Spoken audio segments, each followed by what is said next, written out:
I think now more than ever, it's clear PlayStation needs Destiny. Yes, the conversation continues to brew. In case you miss it, another report came from Paul Tassi, and it is again, I think, clear that this road was paved by Bungie and bad leadership and resources being diverted away from Destiny. But something dawned on me when I read this latest report. Yes, I've already made the point that nothing will really be decided until after June, where it is expected there will be layoffs and restructuring. Greenlighting anything right now makes basically no sense. Just like giving Bungie a bunch of cash to make Destiny 3 in the wake of all of the problems that they had just 2 years into being owned by Sony, it's just something that wasn't going to happen. But to me, it is clear that PlayStation needs Destiny more than they might realize. Losing or letting this franchise die would be a mistake of immediate and ongoing dire consequences, and I'm going to make my case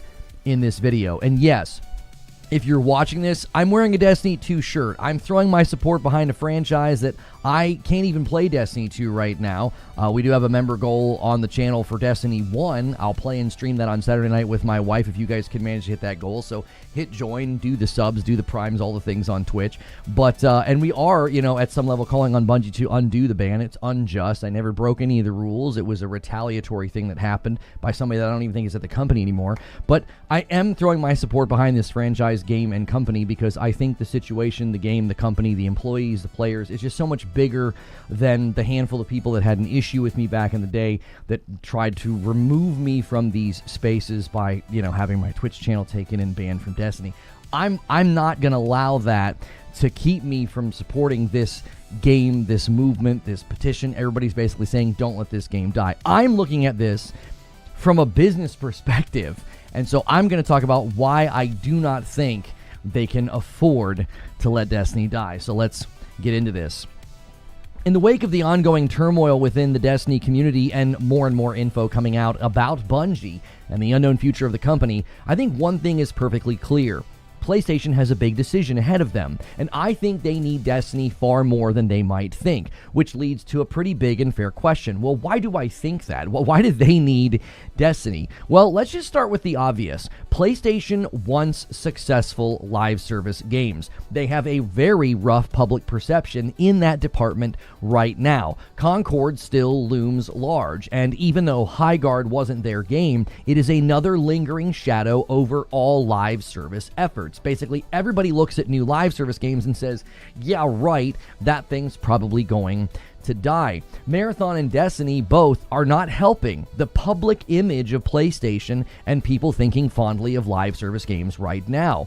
You have angry and disgruntled Destiny players. You have an embarrassing debut and a delay and art theft, and then a launch for Marathon that continues to look like the game is barely surviving. So if PlayStation thinks that the best course of action is to let Destiny as a franchise die, they might as well pack up their live service aspirations and call it a day. But more than that, Bungie is the exact template for something that we've talked about a lot. Sony has learned that they should let experienced live service teams build live service games instead of having single-player studios take a crack at it. Naughty Dog realized how much it was going to take to support a live service game after meeting with Bungie, and they decided to cancel The Last of Us Online. Bend wasted time on a live service game. Bluepoint wasted time on a live service game. I would argue that right now, Guerrilla is wasting time on a live service game. I don't think their talents and their efforts are suited for it, and I don't think it is a good idea. And on the flip side, you should not have a studio like Bungie not doing live service. It's what they do, right? It's what they've been doing for 12 years. If they're going to build a live service game for you, it should be Destiny 3. Now, Jason Schreier estimates it would cost them about $500 million, even before marketing or the ongoing support, to build a Destiny 3. So $500 million. Now, personally, I think $500 million is worth the gamble, especially at this point. Well, why? Well, new IPs are more risky. Given Bungie's location in Bellevue, the size of the studio, even after layoffs, they would still be spending a ton of cash to build a bunch of new IPs. It's clear that Marathon's not going to yield the ROI even close to what Sony needs to get out of a company that cost them this much. More impairment losses will obviously be coming if they don't have something big making revenue to the degree that Destiny 2 once was. Honestly, if you're not going to fund a Destiny 3, I would say just skip ahead to shutting Bungie down if you can't place this big bet. The $500 million bet, I think, is also worth it because it gives the public confidence in your willingness to push hard for live service games to get a chance. I think there's a big news flash that PlayStation needs to realize. You need to spend a lot of money and a lot of time to have successful live service games. They have learned that hand over fist with the failure of Concord, canceling of Bend and Blue Point's projects, and Naughty Dog basically backing off from doing The Last of Us Online. They have clearly seen it takes money and it takes time, and this is a franchise that I think is worthy of that time and that money. Marathon is honestly not going to become that, right? Because many are saying, well, why aren't they just killing Marathon?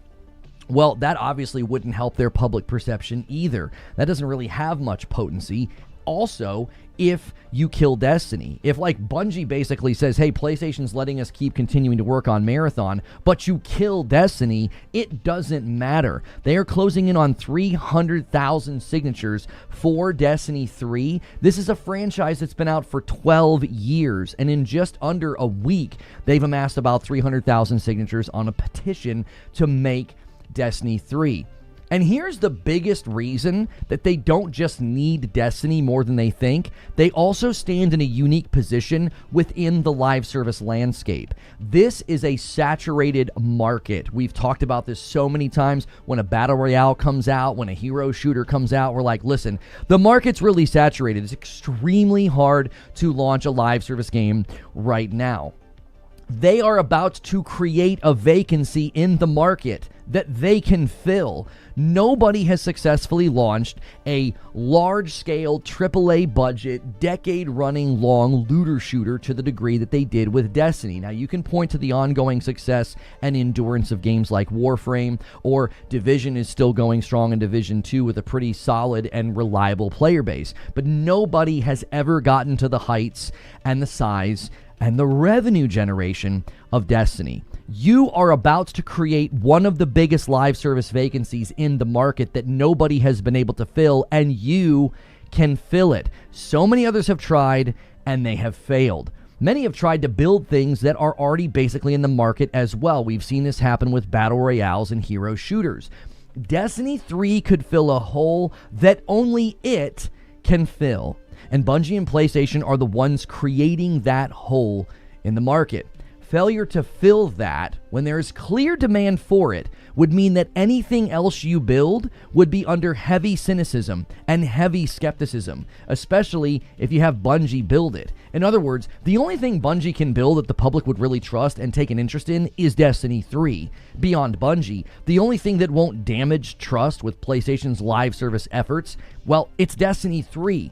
Ignoring public demand, watching another acquisition turn to failure, layoffs, and a dead franchise would be catastrophic for PlayStation's live service efforts. Far more catastrophic than spending $500 million for Destiny 3, because it would create a cascade of challenges and problems for PlayStation as a whole. So the way I see it, PlayStation needs Destiny 3. The Destiny community wants Destiny 3, and the public is honestly expecting Destiny 3 after all this time. And that means, PlayStation, it's your move. But those are just my thoughts, and now I want to hear your thoughts. Thank you guys so much for being here this morning. Be sure that you are hitting the like button. Good morning, good afternoon, and good evening. I appreciate the continued support of the channel, and yeah, calling for me to be unbanned in Destiny 2. Listen, there's only so much I can do. I'm not trying to put a bunch of public pressure and raise a big stink, but it never should have happened to begin with. We got the Twitch channel back. Give me my Destiny 2 account back, and let's just get back to basics here, you know? And I think the big thing to focus on is PlayStation. It's PlayStation. They need Destiny. They cannot afford to go through another disaster acquisition. Terminal stupidity is going to kick the day off. Han shot first and so did you, and that's not a pistol, that's a cannon, a 20 bomb to start the day. If you guys want me to stream and play Destiny 1 with my wife tomorrow, we got to get to 750. You're going to need to cook. I am going to be on the gaming roundtable today, so we've only got so much time, about 3 hours to get there. Wheezy says, Destiny 3 ship sailed for me like 3 years ago. I don't trust Bungie with it. I completely understand why anybody would say that, and I actually think that you're correct. That's why, post-June, they need to cast a vision. New leadership, new vision, fund the dadgum game. Give the public confidence in your ability to buy a studio and not basically just kill anything that they make. Like, if you want people to be confident in your live service efforts, this is the move they have to make. They're not just spending $500 million for Destiny 3. They're spending $500 million to tell the public we're not going to let one of the most long-standing successful live service franchises die on our watch, because that's what people would remember. Yes, this is Bungie's fault. Yes, this is Pete Parsons' fault. But nobody would remember that. If we get on the other side of June and it's basically layoffs, close to a closure, and no Destiny 3, and Marathon limps along for a couple of years, nobody's going to look back on that and think, oh yeah, that PlayStation, we should trust them with live service games going forward. Thank you, Lockness, with 50 months. It just dawned on me yesterday when we were talking about this. I was talking about this with Creature. I was like, we were trying to think of a show to do today, and it just hit me. I was like, PlayStation needs Destiny.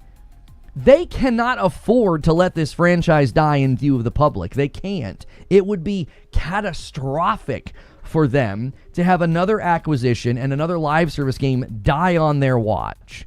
One that has been successful, one that has a petition with almost 300,000 signatures for people to make it. Doc Necro with the VIP getting us to 535.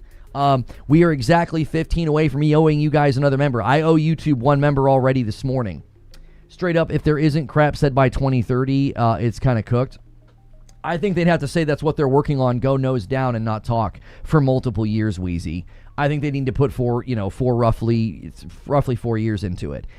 If they were able to be properly funded and only work on Destiny 3 for 4 years, good golly, what they could build. What they were able to do with Destiny 1 and Destiny 2 with limited bandwidth, parallel development between multiple projects. They were trying to maintain Destiny 1 when building Destiny 2, and then Destiny 2 was always limping along because of how rough it started. I mean, and they also couldn't scale it. They couldn't scale it to add content to when they decided they weren't going to be doing Destiny 3. These are all things that could be rectified in a Destiny 3. Collide says, I get it, Destiny 3 should be made, but Sony might not because Sony let SOCOM and other IPs die, but good luck. I mean, if you want to talk about them letting those die, did they let them die or did studios want to move on from them? Also, back then, you weren't staring down the barrel of live service expectations from your shareholders. If I'm a PlayStation shareholder, if I'm a Sony shareholder, I would be like, you guys are trying to make live service dollars and you let one of the longest running franchises within live service die on your watch? Are you kidding me? That is absolutely not the way to convince shareholders that you're handling the live service thing properly. I bet Sony takes a new team and makes Destiny single-player game and a movie or a TV show. It just makes sense as ADJC. Keep Destiny closer to Sony so they can be close to Sony versus Bungie. A lot of issues were sprung from Bungie leadership. I completely agree. Good morning, Hercules. How are you? Lono, they could port Destiny mobile to console and PC to give them time to actually make Destiny 3. Yeah, maybe. I don't know if the Destiny crowd in those various places would really want to deal with that game. Thank you, Wreckin' Havoc, for an 85 stream streak. Teller Morrow got a 30 stream streak over there on Purple. Guys, make sure you're celebrating your primes, your renewals. Get those gifted trains going. You got a ways to go. If we get to 750, I will play Destiny 1 with my wife tomorrow. We'll stream it. I'll get the dual perspective set up. If you guys can get this to 1,000, because we missed a week, so we're trying to double, We're trying to make up for lost time. If you get to 1,000, then Creature will join us and play Destiny 1 with my wife and I tomorrow night. Lono, side note, did you see Kotaku ran a Saros article and used your interview? I went and looked at it, Vithar. Yeah, that was pretty cool that they cited my my interview with Rahul Kohli about Saros. Bungie never tried to make live service. They lucked into it. As we say in the Nethers, it was more luck than wisdom. That's not true at all. If you go back and watch the original trailer, the guy's standing there in a future war cult shirt talking about this is going to be a living, persisting, evolving world that you can live in. They envisioned Destiny being an ongoing game from the very beginning. It's why Joseph Staten's Supercut was rejected. Joseph Staten's Supercut was more linear, campy, and more cutscene heavy. It was more of like a single-player experience. So from the beginning, they wanted an ongoing game. It's why they chopped it up. It's why they launched it the way they did. Thank you, Gamer Chat Streams, for using your Prime sub on me and gets us to 536. Primes add up, renewals add up. Guys, make sure and celebrate those. Wolverine, good to see you. Wolvie says, all of these suggestions are great for Destiny in the future, but there is little to nothing at this point for people to truly feel reassured that any of this will come to fruition. I'm telling you what it's going to take, Wolvie. I'm telling you what it's going to take. Give me one second. Excuse me. You have to gut leadership. You have to cast a vision. New Bungie, new Destiny. We'll talk to you when we're ready. And then that's it. Thank you for the streak. I appreciate it, Weasel. What's good, Pico? I still want to see the Joseph Supercut. I hope that's released someday. Just here for emotional support, not chatting a lot because it's Destiny. I understand it. If you guys are enjoying the show and the coverage and the liveliness, make sure you're hitting the like button. That does help me out immensely. We thank you guys so much for watching and supporting on Twitch as well. I put out some feelers. I don't know if there's anybody in the Destiny community that would want to do a show with me, even though most of what they think about me is just completely not true, but we'll see. I mean, I'd be loving to talking to people that are in that community right now, like, hey, what do you think's going on with the game? I'm back from holiday, time for business. Good to see you, Hilly.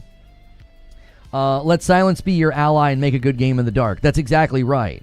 That's exactly right. Is there any world where Sony could see the benefit of continuing D2? The only thing you could do with D2 is come up with some sort of a live support team that can cycle through something so people can spend money.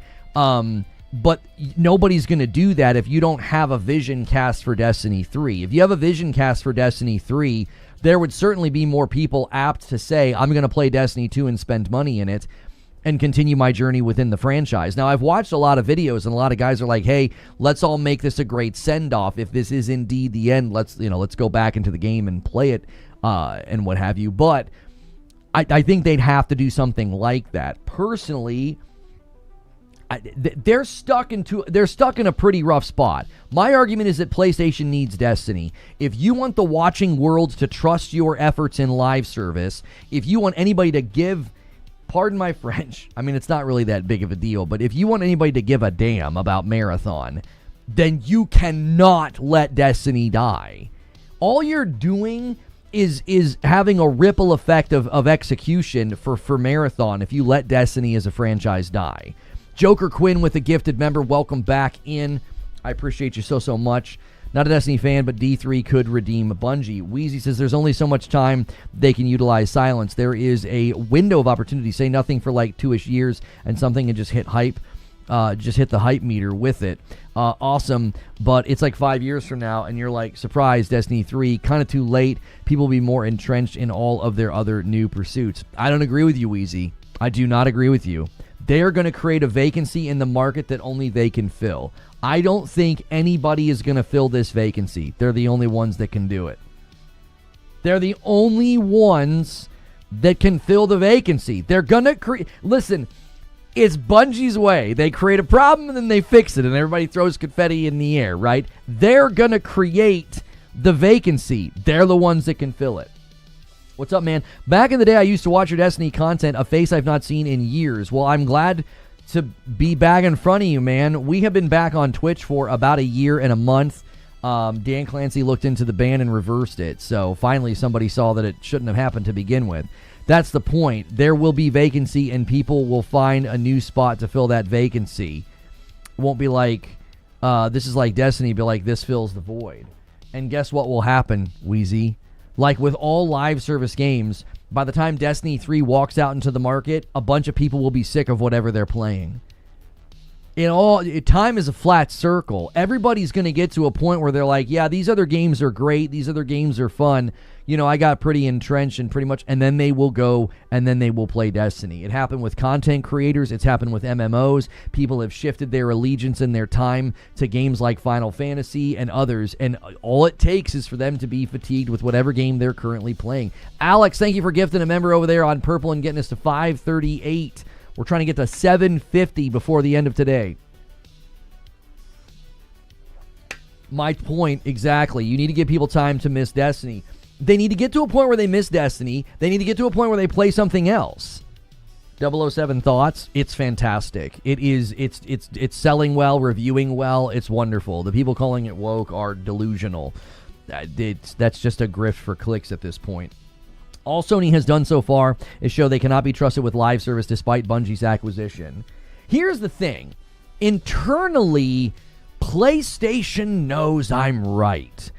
They know that I'm right. And I'll prove it to you. All right? In my opinion, missed the boot up on D1 right now and just sit in orbit to do the talk show. I appreciate that, Fuzzy. They know I'm right. And I can prove it to you. Okay? Performance 007 on PlayStation. On the Pro, it's magnificent. It looks incredible.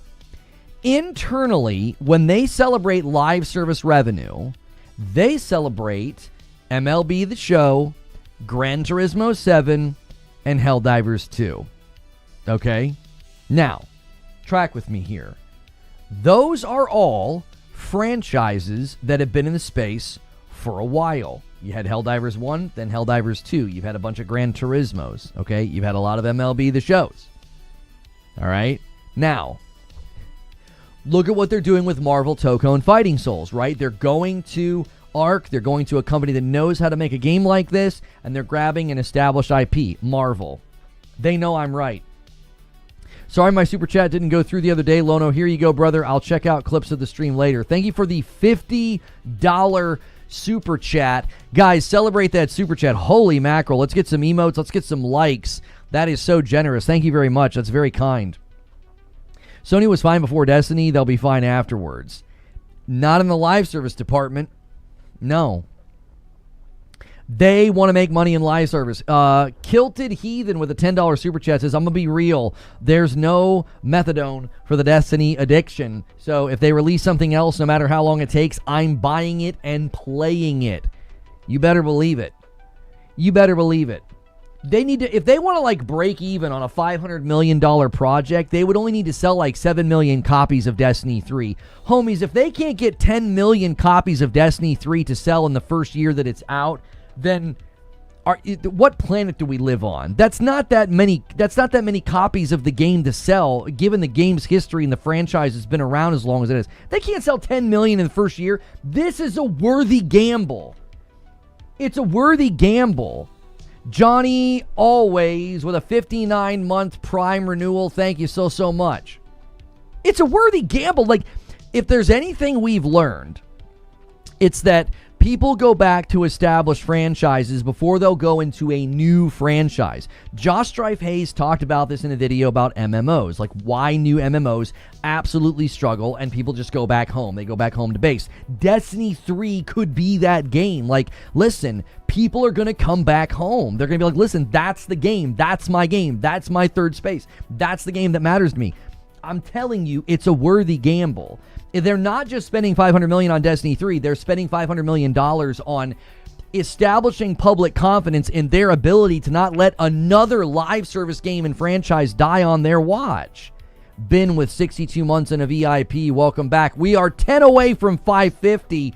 Who's going to steal the milestone with a 10 bomb? Twitch, you have an advantage because of stream delay. Whoever hits it gets it. I currently owe YouTube 1, and Twitch, I think I owe you 3. Joker Quinn says, why would they sell it if Destiny's well established as a free-to-play game now? Well, by the time that rolls around, I think people would think differently about it. I mean, they sell Gran Turismo, they sell Helldivers, they sell MLB The Show. By the time Destiny 3 would walk out into the market, I don't think people would bristle at having to pay for the initial game. I don't think so. Destiny became free to play, and it's still not free to play. It's free to try. You get like a very small slice of the game for free. It is not a traditional free to play model like a Fortnite or something. Very much not. They're doing that with Marathon. Sony doesn't need Destiny. Let me tell you something. If the watching world sees the Destiny franchise die under PlayStation's watch and they back Marathon, pack it up and go home. No one's going to be confident in your live service efforts from this point forward. They'll be like, not only do you have the Concord disaster on your hands, you got that on your hands, now you let one of the most successful live service franchises die on your watch? Are you kidding me? To be fair, MLB The Show and Gran Turismo didn't start as live service games, and it made their audience first. That's adding to my argument. Those are established franchises with established player bases that have fans. There are millions upon millions of Destiny fans in the world. A Destiny 3 would go hard. It would go hard, boys. If they did it right, if they did it right, 4 years of development like that's all they're working on. Lots of old man speak in here. What are you talking about? People in here pretending Destiny is bigger than it is. In 2026, Destiny is a tier 3 live service at best. Joker Quinn with a 5-bomb is going to get us halfway there. Thank you so much for the 5-bomb. Joker Quinn's not being the agent of chaos today. He's helping us get to the goal. Yeah, I think what you're saying is completely fair to say that Destiny has really fallen, but you're forgetting that it's a game that's been out for 12 years. You know what that means, right? Millions upon millions of people that would be like, I'm sorry, what, there's a Destiny 3? I mean, I'll try it out. I'll try it out. What? Yeah, let's play. Let's try it. Savage Shark Bite with 57 months. There's dozens of us. That's right. I don't think... Oh, hang on. Risick is going to do a single and get us to 547. And then a Member Plus renewal from Nitro Fusion says, hey, Lono, here's a 22 months. What are you excited to see both at the State of Play and Summer Game Fest next week? I think we're going to see Santa Monica's new game. I think it's going to be Faye, the God of War Faye game. I think it's going to be dope. I trust Santa Monica. Outside of that, it's hard to make many predictions. I mean, we obviously know we're going to see a bunch of Wolverine, but like in general, I think there's going to be a general push for that. Yeah.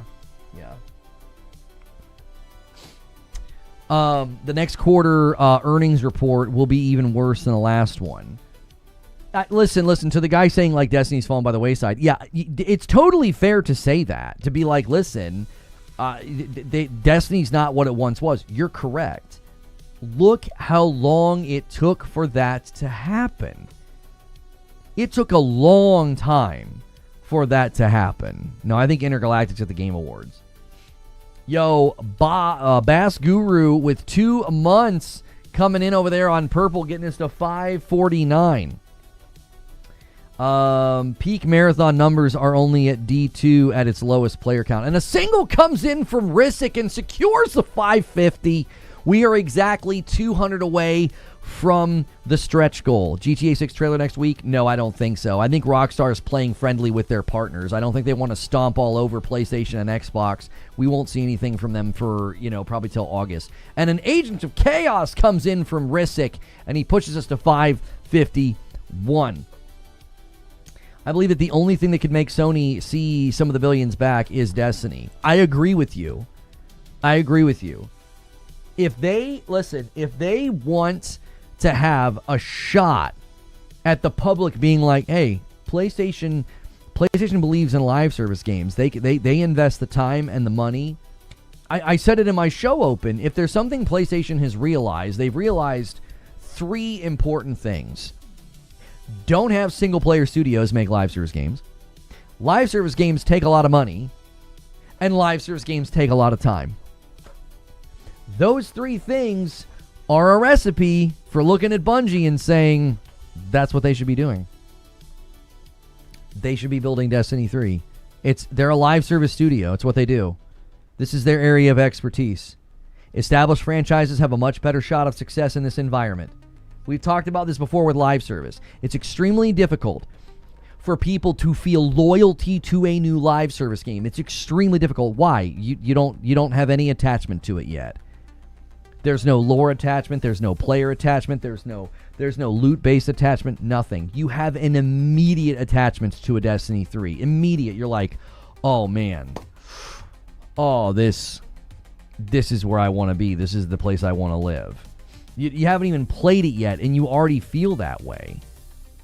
Not true. Tokone has only been in development for 2 years. I'm not sure what you're saying. Are you disagreeing with somebody in chat? Do you think a Bungie rebrand and name change would help? Not really, no. The Last of Us live service game could have been amazing. Well, yeah, but, I mean, Naughty Dog basically said we didn't want to become a live service game. That's what it would have taken for them to be successful. For that game to launch, they would have had to become a live service game. And they were like, yeah, we don't want to do that. We don't want to become a live service studio. And I think that's totally fair.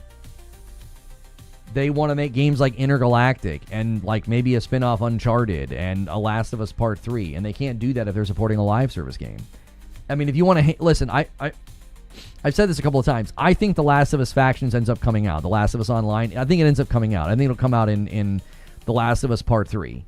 That's when it'll show up. Spore says, join the rebellion to save Destiny. Eyes up, Guardian. Good to see you. There are probably more people on D1 than Marathon currently. That says something. How did you like 007? I haven't finished it yet. I'm enjoying it quite a bit. I've got about 9 hours in, and I think it's a wonderful game. It's very, very good. Very high quality. Probably a Game of the Year contender. Time for a Days Gone sequel or something new from Sony Bend. It's been too long. Just show something. Oh, you're talking about the state of play. If you guys are just tuning in on YouTube, do me a quick favor and hit that like button. Go crazy on the likes. Do you believe they should make a Destiny studio entirely under Sony? I think that's coming. Yeah. I think that's coming. Live service is basically dead. They better figure it out. How is live service dead? More people play live service games every day than, like, all other games. Like, more people are logging in. Well, I guess maybe not more. I think annually more people play single-player games. But, like, as far as, like, the focal point of where people collect, the number of people right now playing Fortnite, Apex, Warzone, Final Fantasy 14, World of Warcraft. I mean, the live service games have so many players. What are we talking about? Live service is not dead. Lona, what's your predictions for Summer Game Fest and the state of play? I'm not doing that right now. That's not what today's about. Didn't TLU multiplayer developers who left Naughty Dog just announce their new game? I don't think they're from Naughty Dog, are they? I haven't touched mostly any games because of Destiny, says I'm Capo. Yeah, I mean, it captivates you. It's like where you live. I remember feeling that. I remember, like, when I suddenly couldn't play. It was very, very frustrating. So you think new players will trust Bungie even though their content vaulting habits are well known in and out of the community, and it's one of the many reasons they couldn't get new players? Well, that's where silence and time are on your side. Supremacy with the $10 super chat. You want Sony to greenlight Destiny 3? Propose it being its own $10 a month subscription service and watch them consider it done. I don't think it's about initial investment as much as what follows to maintain it. I think you're not even remotely correct, but it's a fair suggestion. I don't think you're correct, though. There isn't room for subscription service console games. They wouldn't get off the ground. No, and that's not what PlayStation needs. What PlayStation needs to see is a willingness for people to wait and buy the dadgum game, right? This guy says, I've been saying this forever. I would gladly pay it. The community at large would not pay a subscription fee for a console game. They wouldn't. That would never get off the ground. Trying to convince people to pay $10 a month for a Destiny, I think would be an absurd attempt. That would be absurd to try that. There's no way. I don't agree with you. Now, we could point to Final Fantasy, but I don't think the average player would be like, oh yeah, after all this time, I'll pay $10 a month. They'll willingly buy the game to try it out. Paying $10 a month, I think, is a very different ask. $5 from Dragon King. Who would want Who would you want to create Destiny 3 if not Bungie? I would want Bungie to create it under new leadership. They have the lore, they have the institutional knowledge, they have all the data points. A $5 super chat from Ninja of Shadows. Who needs Destiny 3 when you have bangers like Horizon, Hunter's Gathering, and Fair Games? No one has confidence in PlayStation Live Service efforts right now. That's exactly right. That's another piece of this that I didn't really mention. Not only does PlayStation need Destiny because their past live service efforts are embarrassing, with Concord and Bluepoint and Bend both working on, live service games that have now been canceled, and now Bluepoint's gone. The public's perception is like that's a joke. Add to that narrative the fact that I think Horizon Hunter's Gathering will fail and flop, and I think Fair Games shouldn't even come to the market. I think they should just cancel it. So either Fair Games comes to the market and flops, because I don't think there's any demand for a game like that. I think it sounds incredibly stupid. Or it gets canceled. In either scenario, you just have more damaged public perception with PlayStation Live service efforts. Battle Scarred with a Prime. Thank you so much. Let me add it to the total. We're at 552 on the week. Thank you. Free Lono and Save Destiny. A $5 super chat from Drim313. Who made this idiotic decision? The higher-ups at Bungie or Sony? I'm seeing conflicting info on that. All right. Here's what happened. From 2019 to 2024, for 5 years, they were trying to build themselves a way out of Destiny. They wanted multiple successful franchises, and I think they thought Destiny 2 could just keep on going. They wanted to build a road away from needing Destiny 3, right? Yo, what's good, Nick Shot? Thank you for a $5 super chat, Kilted Heathen. Sony can't charge for online access and a game subscription. The optics would be abysmal. Correct. Lone, are you going to cover the Dev Insight in TWID today? If it drops, sure. So, from 2019 to 2024, they were trying to build themselves away from being hyper-dependent on Destiny. They didn't want to build Destiny 3. They thought Destiny 2, Marathon, and I guess Gummy Bear, they could have 3 enduring global franchises, okay? That's what they were hoping for.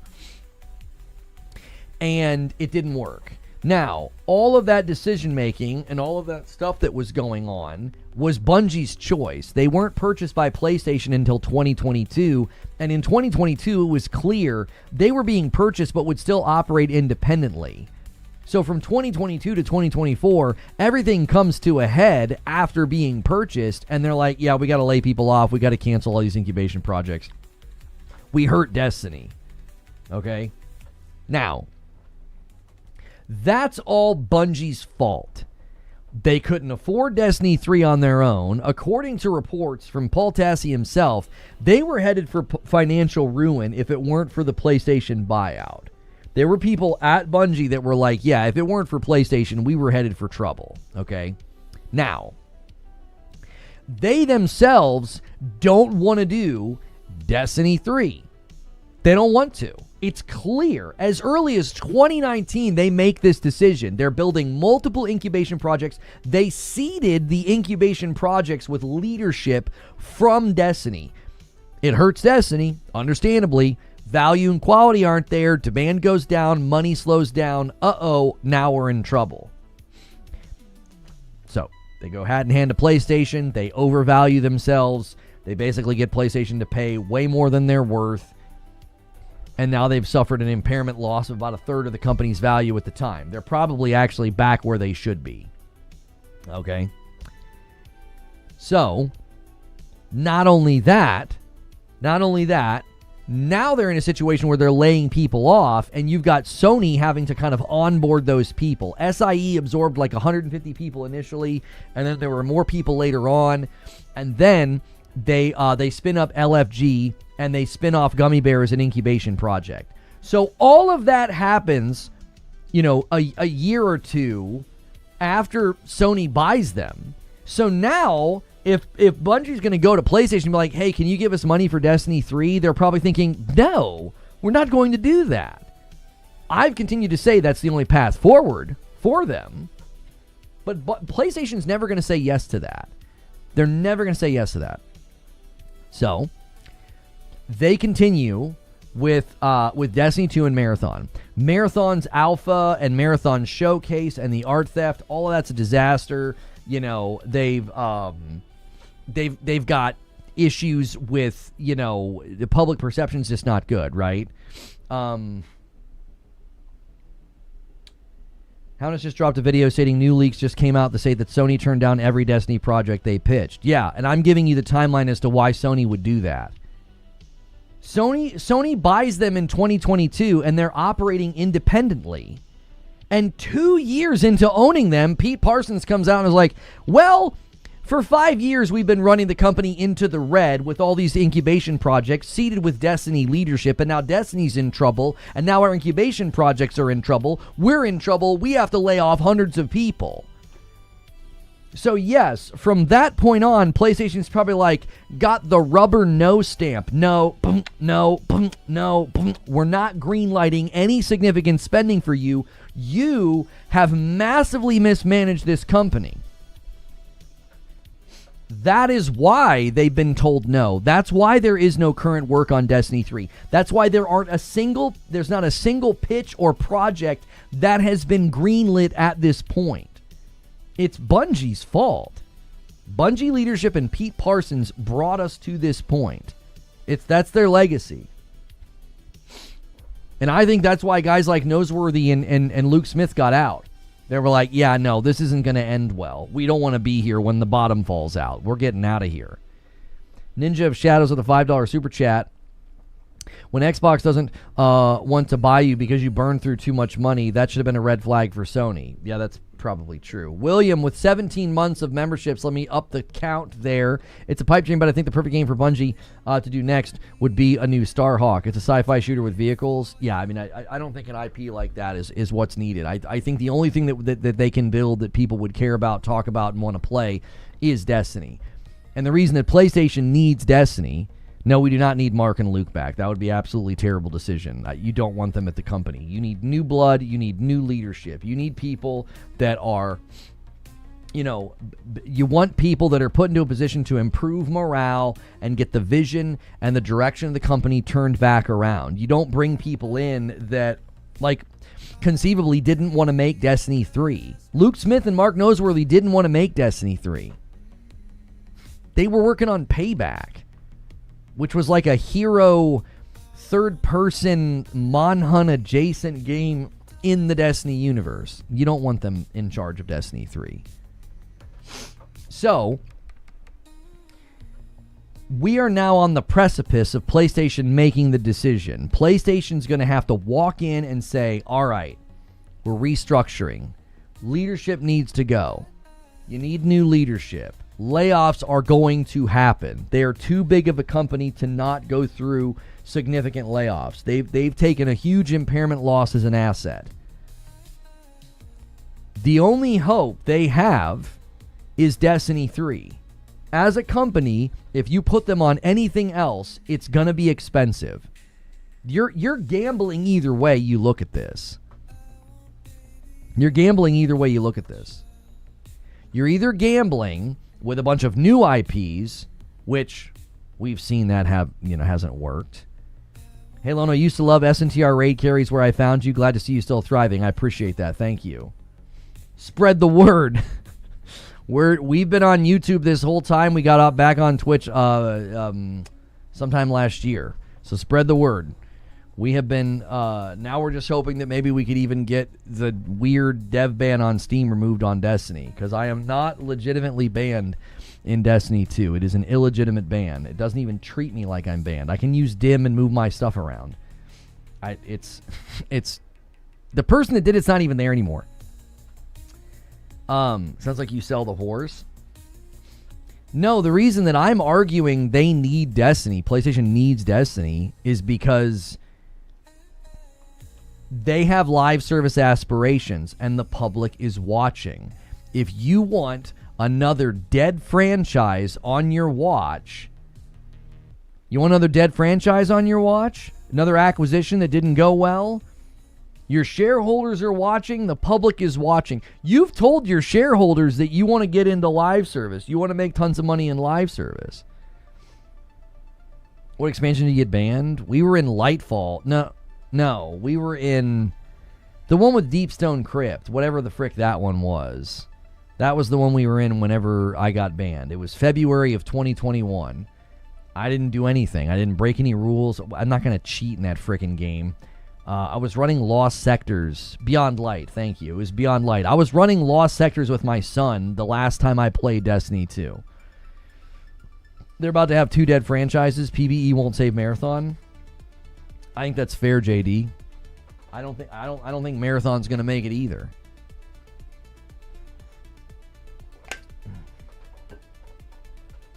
I think letting Destiny die while investing in Marathon will also look bad. It's not their dead franchise, is it? In the live service franchises, Sony aren't ready for that smoke. Oh, it's not just another dead franchise, right? No, yes, it would be a dead live service franchise, a dead live service game. In the wake of what happened with Concord, and then we learned that Bluepoint and Bend were working on live service games, and then Naughty Dog cancels their live service game. Sony cannot afford the optics of letting one of the most successful live service games in history, a game that has close to 300,000 signatures on a petition to keep it around. Remember this red flag in March? Yeah, we ran the story a couple of months ago. Paul found it, and I ran it, and included the fact that there was some kind of a hiring freeze at Bungie. The reason there's a hiring freeze is because until PlayStation comes in and guts leadership and restructures the company, they're not going to greenlight anything. If the first descendant of Temu is the first descendant of Temu version of Destiny, a Temu version, I don't know. Thank you for the $2 super chat. It's not really anything. It was just hyper generic. And Wired Rope drops a 5 bomb on the community over there on Purple and gets us to 558. I have not streamed Destiny 1 in who knows how long. The last time I streamed Destiny 1, we ran the King's Fall raid, and then the next day it was in 2017. So 9 years ago. I will stream Destiny 1 tomorrow with my wife. She has been playing through the game as a member goal for every Saturday. I will join her. I still have my Destiny 1 characters. I will join her, and we will be playing tomorrow if you guys can get that number to 750. So use your primes, your resubs, gift, do all the things. That's what some of the Marathon folks aren't understanding. When Destiny goes dark and Marathon dies, then it's the end of everything. We are fighting against that future. Behemoth says, what an amazing opening, Lono. Well done, and I hope we see D3, and I will buy it. Thank you, Behemoth. I was planning the show last night with Creature, with my producer, and I was like, watch it ban you on D1. No. I've played Marathon, and I'm not banned in Marathon. I've played Destiny 1 a handful of times recently. I booted up just the other day, and my wife has streamed it on the channel a couple of times. That would be, they're not even paying attention to me. They're not even paying attention to me. The person that did it's not even there. Mortified Penguin, thanks so much for using your Prime sub over there, getting us to 559. And a 5 bomb comes in from Too Thirsty. He says, listen, boys, we can band together. Many hands make light work. Resubs, gifteds, all of it. Lushy says, my last. Hang on, Lushy, what are you saying? There were pitches for Destiny 3. What are some of the ideas? We don't know what the ideas were. The opening was very good. Thank you. When we were playing the show, it just dawned on me. I was like brainstorming with him and like we're looking at different things. And I'm like, PlayStation needs Destiny. And a 20 bomb comes in from Terminal Stupidity. He's going to carry the goal on his back. He needs a tag team partner today. Some of the big boys are probably lurking in the shadows. They like to show off on Fridays and Saturdays. Collide says, read my last. Okay, how many times do I have to read your last before I'm not reading last? What if Destiny plays the GTA route? I'm sure Destiny has a lot of DLCs they could do, double RP week, and a single comes in from Rissick. I mean, I don't know, Collide. You're making me backtrack for that? Like, come on, bro. Like, what if they go the route with DLCs? You're suggesting they do something that they've already done many times over? I don't understand your suggestion. You made me go back for that, bro?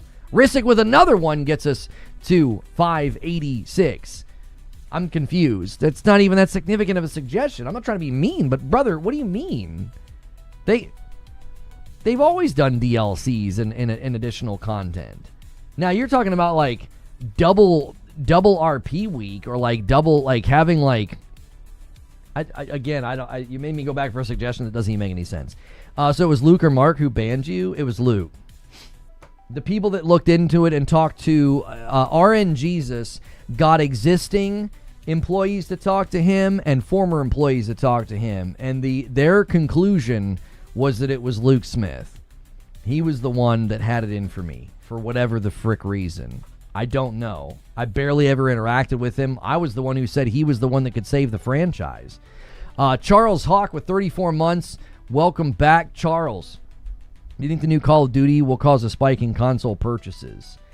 Both GTA 6 and Call of Duty will cause a lot of people on PlayStation 4 to finally buy a PlayStation 5. And they're going to be really upset that the price is higher. They don't have a choice. Sorry. Early adopters got in while the getting was good this time. But yes, Call of Duty is leaving behind PS4, and GTA 6 will not be on PS4. That's going to be a lot of people that finally make the jump. There's somewhere around 30 million people still booting up their PlayStation 4s. There's a lot of people that need to jump. And then they're finally going to. No, Luke's not married to Miss 5,000 Watts. No, Miss 5,000 Watts is married to somebody that was at Bungie. I don't know if that person, I don't know if her husband is still there. I don't even know her status. I know nothing about these people. No, Luke was married to Mav Show, and I also don't know the status of any of these people. But that's, at the time, that was their status whenever I actually paid attention to any of them back in 2020. With dropping Destiny 2 support, do you think that they will try to course correct and make Marathon the next Destiny? Like build a full game with campaign PvE stuff on top of it? I mean, yeah, I don't know. The problem with Marathon is it's just going to take too much time. Dogapus, hang on one second. Dogapus was 17 months. I'm sorry, good to see you back. Not tuned in for some time. Tell your friends. We're back up. We're back. We've been back on Twitch for a year. For a year now. Henry comes in with 23 months and a member plus. Thank you so much. What's cooking, Lono? We'll be making State of Play predictions video Monday. I think we're going to do that show. We'll do that show on Monday. So the problem with Marathon is I think they have like a really good base. Like guns are cool, shooting feels good. You've got a pretty dedicated player base, not very large player base, but they're pretty dadgum dedicated. The issue with Marathon is Tiger. It's going to take them too long to do anything. If they could have just pulled the PvE trigger in this season, it might have helped, but they can't make changes fast enough. They've never been able to make changes fast enough. Never. I think that's the primary problem facing Marathon. They probably have good feedback, good ideas. They're a good team. They're determined. Props to them. But I'm here to tell you, it's not going to be fast enough. And Vito comes in with a Prime sub and gets us exactly 10 members away from the next milestone. I currently owe YouTube 2 members. No, I owe YouTube 3, and I owe Twitch 3. You're each owed 3. Once I get to a 5 bomb, I drop the 5 bomb. So you're each owed 3. Every 25, I gift 1. So somebody can drop the 10 bomb right now to secure it. And Twitch, you guys always have a pretty big advantage because of stream delay. You have almost none. Only thing left on PS4 is Fortnite. And what, like Warzone? But then Warzone's ending, isn't it?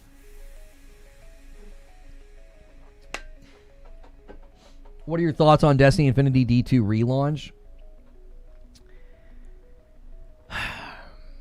I love the idea of Destiny 1 getting like a retreatment, a retread. There's great content back there, great stories, great lore, great raids, right? There's good stuff back there. and seeing it brought up to like modern graphics, would be pretty cool. I mean, it was obviously cool seeing like, Vaults of Glass and King's Fall and stuff, brought forward. I thought they ruined the art style personally. Like when I saw King's Fall especially, I didn't think it looked right. Rissick gifts a member and bumps the line by 1. Thank you so much, Rissick. I think extraction shooters will be dead soon. The hype is over. I mean, I don't think extraction shooters ever really had a big, strong prayer. They're too punishing, too niche to get broad market appeal. Arc Raiders got broad market appeal because they let people play the game casually like a looter. Like 33% of that community, according to their own data, 33% of that community only plays PvE. Another 33% roughly, plays both. And then there's like 33% who play PvP. Trying to talk and sneeze at the same time. So you have like a third that are PvE focused, a third that are a bit of both, and then a third that are all PvP. That means 2/3 of the people playing Arc Raiders don't really focus on PvP that much. Right? Bless you, thank you. So like, you have to understand something. That's significant. Like, that means that you're dealing with an extraction shooter that succeeded at not really being an extraction shooter. It succeeded at giving people a third space where they largely play a PvE game. Nobody wants to admit that about Arc Raiders, but the data doesn't lie.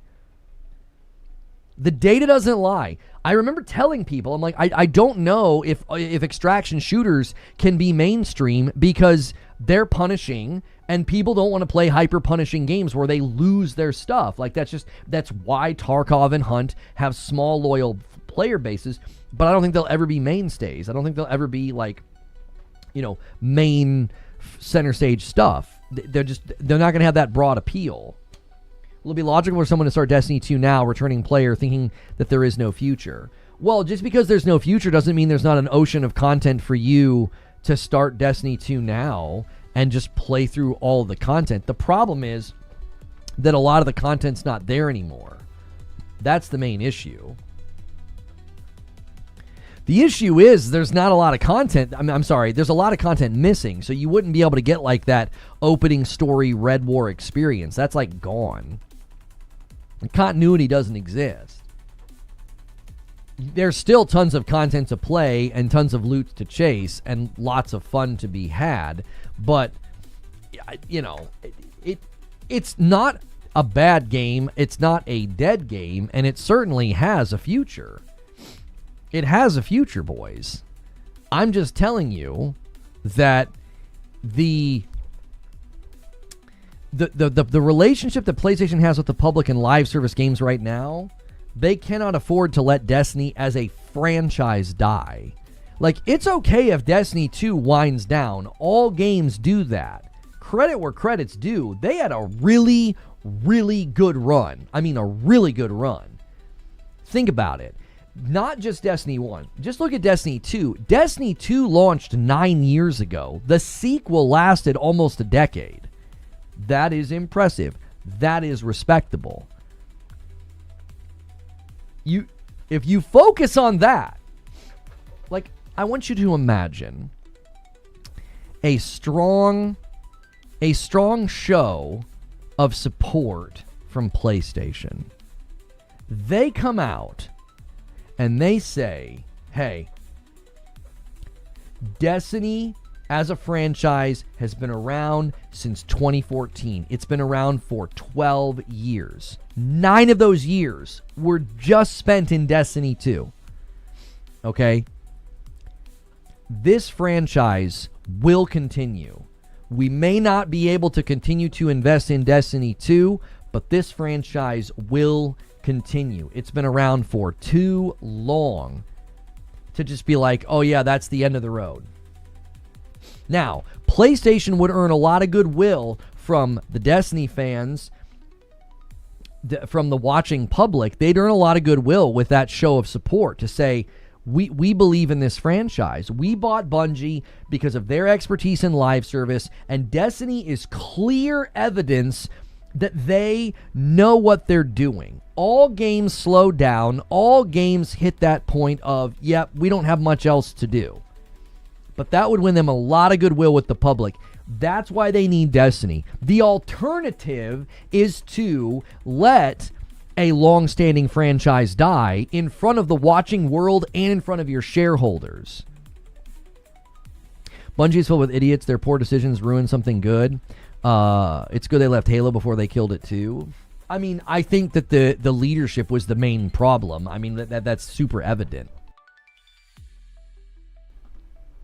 I think that's super evident. The leadership was the problem. Pete Parsons was the problem. If you change that, I think they have far too much institutional knowledge and gifted teams within their company to just let this franchise drift into nothing. They've got too much talent, too much history. You have entire departments right now that can make guns that look incredible, design guns that feel incredible, design artwork and dungeons and locales and biomes that look and feel incredible to be in those spaces. Pope says test. I can see what you're saying, Pope. Guys, if you are watching right now on YouTube, take a quick second and hit that like button. We're having a big day. I hope you guys are having a good time being here. I hope you enjoy the show. This show happens every day, Monday through Friday, on both the Purple platform and YouTube. I live stream. I'm highly interactive. I'm safe for work. Make sure you're following. The best way to support what I do, the only reason I'm still around, is because of direct viewer support. So sub or prime on Purple or become a member on YouTube. We're trying to hit a big goal on YouTube, and boy, it's tough. YouTube memberships are just not something YouTube folks do. So Twitch, you guys are going strong on your own as well over there. Man, oh man. Vix Vapor, thanks for 18 months, my man, getting us to 592. Broken Earth says the worst part is the leadership. You won't lose anything.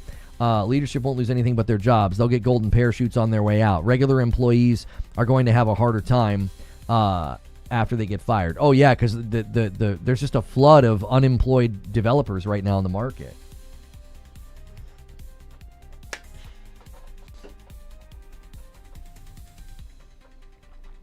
Go watch Jason Schreier's video. $20 million per month just to develop a new game. $360 million if D3 takes 3 years. That's exactly something I've been saying, though. It's going to be expensive either way. Thank you for the $2 super chat, Serene. I didn't shout this out. Oh, Serene. Sony in general needs to reboot franchises. I think they're looking at doing things with some of their older franchises. They are. So to your point, Sniper Scope, yes. If they're going to spend $360 million over the course of 3 years on incubation projects, that doesn't seem like a good gamble. If I'm gambling with 3 to 4 years and, $400 to $500 million, I'm not gambling on new franchises and new IPs. I'm going to gamble on the one that's proven. I don't think they allow it only due to money. Then what do? In my opinion, it is worth the 400 to 500 million gamble, because if not, it creates a cascade of problems for PlayStation. What's good, Sir Mosley? It creates a cascade of problems. You are going to make everybody look at you and say, your acquisitions are a failure, your live service efforts are a failure. Why should anybody trust anything you say about live service games? You, by Firewalk, Concord dead 2 weeks later. You have Naughty Dog working on a live service game that gets canceled. Ben's working on a live service game that gets canceled. Bluepoint was working on a live service game that gets canceled, and now Bluepoint's shut down. Now, the truth behind all those, it doesn't matter. The public, that's their vision of it. Now, you could get nuanced, as I have, to be like, well, it was Naughty Dog's decision to greenlight factions in the first place. They made that decision before the live service push from Jim Ryan. They're also the ones that decided to cancel it. That nuance doesn't matter to the public. It doesn't. You could get nuanced and say, well, Bluepoint's actually gone because Bluepoint refused to be a support studio. I've got some inside baseball on this. Bluepoint was given the opportunity to be a support studio. They didn't want to be one, and they couldn't come up with something new, so there was nothing for them to do. There was nothing for them to work on. That nuance and that inside track information, the public doesn't know that. All the public knows is you launch Concord, and it's the single biggest, most embarrassing live service failure in the history of live service failures. It's the biggest one, and PlayStation has to wear that. Then you find out that they had Bend working on a live service game when people were calling for a Days Gone sequel. Then you find out Bluepoint was working on a live service game. Highguard's not their game, but Highguard is in the ether of the conversation. People are like, man, that Highguard game was stupid and it failed really fast. It's another shadow looming over all live service game efforts. Okay?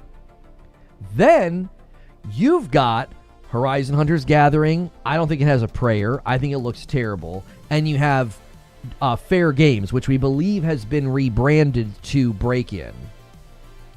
I think both of those games have a life expectancy of less than 6 months. Then, I'm not done yet. Then you have Marathon, embarrassing showcase, embarrassing alpha, delay, art theft controversy, paltry launch, bleeding players since day one. I'm not done. Then you have Destiny. Destiny, after all this time, on a decline. Player numbers at an all-time low. Morale at an all-time low. People are waiting and waiting and waiting for you to finally talk about Destiny. And you're like, all right, we're finally going to talk about Destiny. We're done. Now, if PlayStation walks out in the wake of this just absolute embarrassment run that they've been on, and it's not PlayStation's fault, but the public doesn't care. It's not PlayStation's fault that a lot of this stuff happened. It isn't. It's Bungie's leadership. It's not PlayStation's fault that Highguard did what it did. It isn't. Now, it's PlayStation's fault that they had like Bend working on a live service and Bluepoint working on a live service. It's PlayStation's fault that Guerrilla's working on a live service game that I think looks bad. It's PlayStation's fault that Fair Games got greenlit. That's all on PlayStation. But the watching world doesn't care about any of the nuance. All they know is you are on an absolute generational run of embarrassment within live service games. And if in the wake of that you're like, yeah, no Destiny 3, Destiny franchise is dead, why don't you just close the casket at that point and just stop trying to make live service games? Because no one's going to trust a single thing that you try to build. No one's going to trust a single thing that Bungie builds. Nobody's going to want to play a single thing that Bungie builds. They're going to be like, no. You guys killed Destiny. No. We don't want to play that. This isn't Destiny. Jeremiah with a $20 super chat says, I think Destiny 3 isn't needed if they can't tell a new good story, especially after we killed what would have been the last boss. Time to start using the lore so we can have an Iron Lord game with other studios' help. Yeah, I mean, they'd have to pivot into a whole new area. Yo, good morning, Feed. I see you in the chat. Yo, what's good, Derek? I guess if we get more Destiny, I can make a-hole jokes about the boss fights. Yep, you can. And nobody would care. They would keep playing. They would keep playing. They don't care. You can make fun of the boss fights all you want. Thank you guys for 300 likes, by the way, on YouTube. You guys are crushing it over there.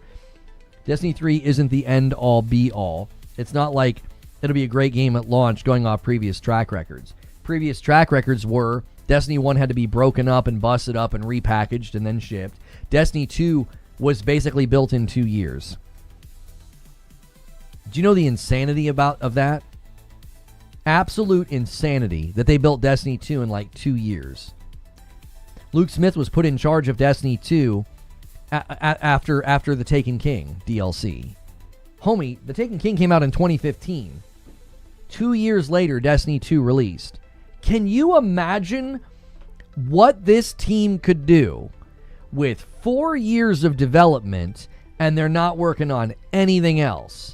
They don't have to support another Destiny, because that was the reason they didn't do Destiny 3. They were like, we can't build Destiny 3 while supporting Destiny 2. When they were with Activision, that was the expectation. And they're like, we can't do it.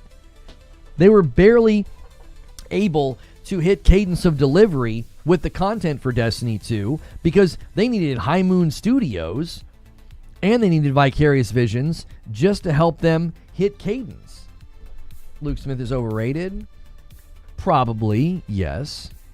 He had some really, really generational defining things for the franchise under his watch, but the reason that you don't want him working on Destiny 3 is he didn't want to work on Destiny 3. It was obvious. Him and Noseworthy were working on something else. They were working on Payback.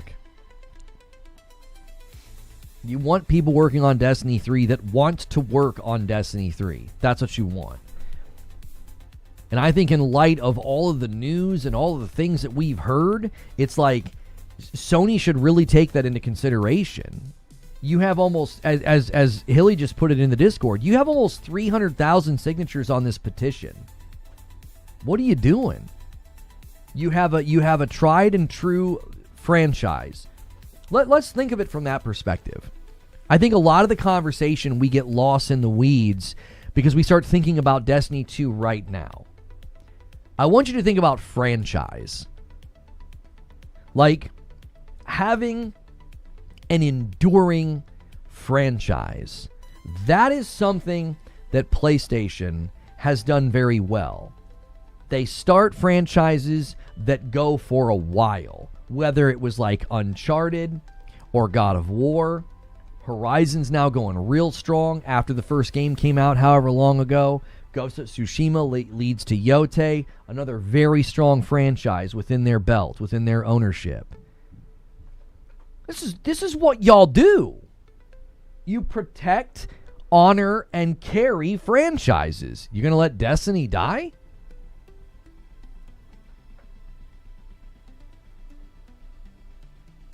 You're going to let Destiny die?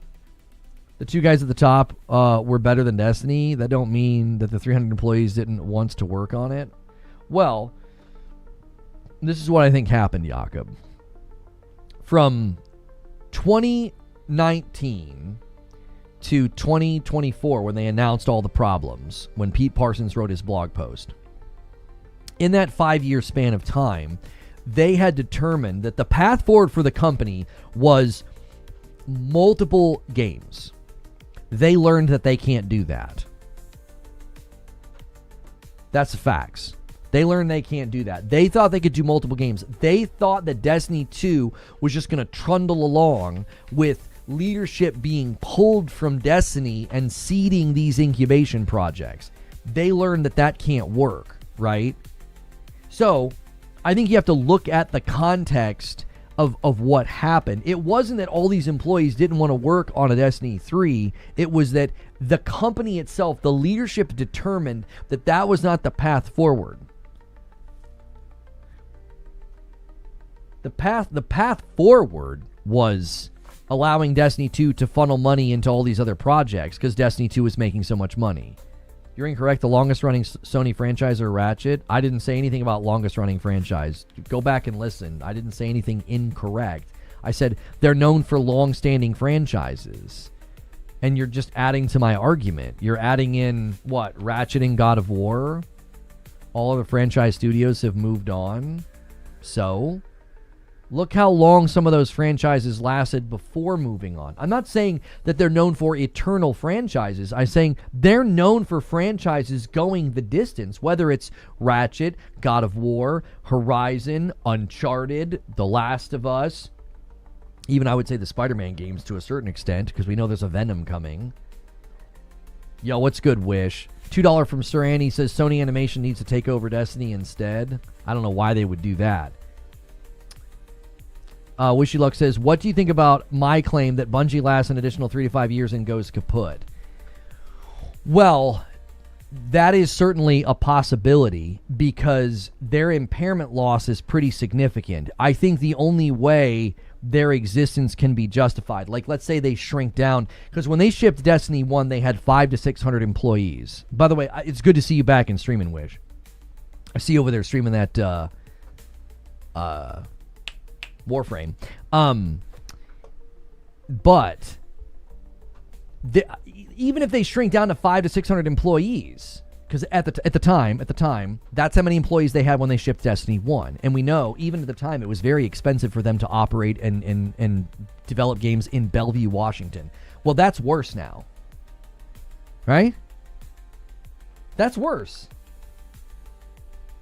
The cost of operation of Bungie is worse now than it ever has been because of the world that we live in. So they're operating out of Bellevue, inflationary costs of living in Bellevue, inflationary costs of just development in general, okay? Making games is so much more expensive than it used to be.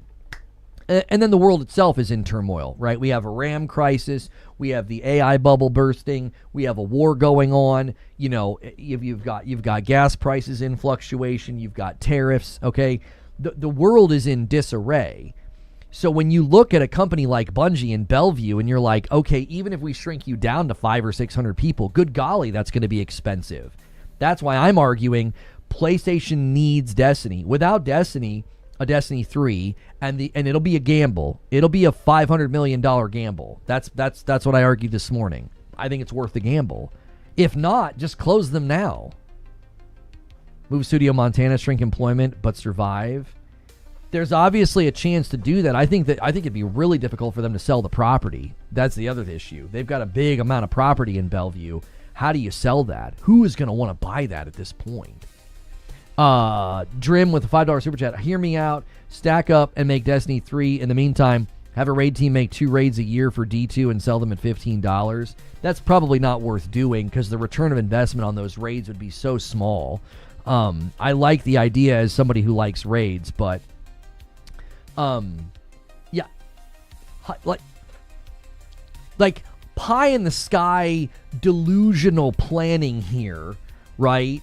Yeah, get them out of Bellevue, get them into a place where it's way less expensive to live and operate, and start working on Destiny 3. But I don't know how you get out of Bellevue.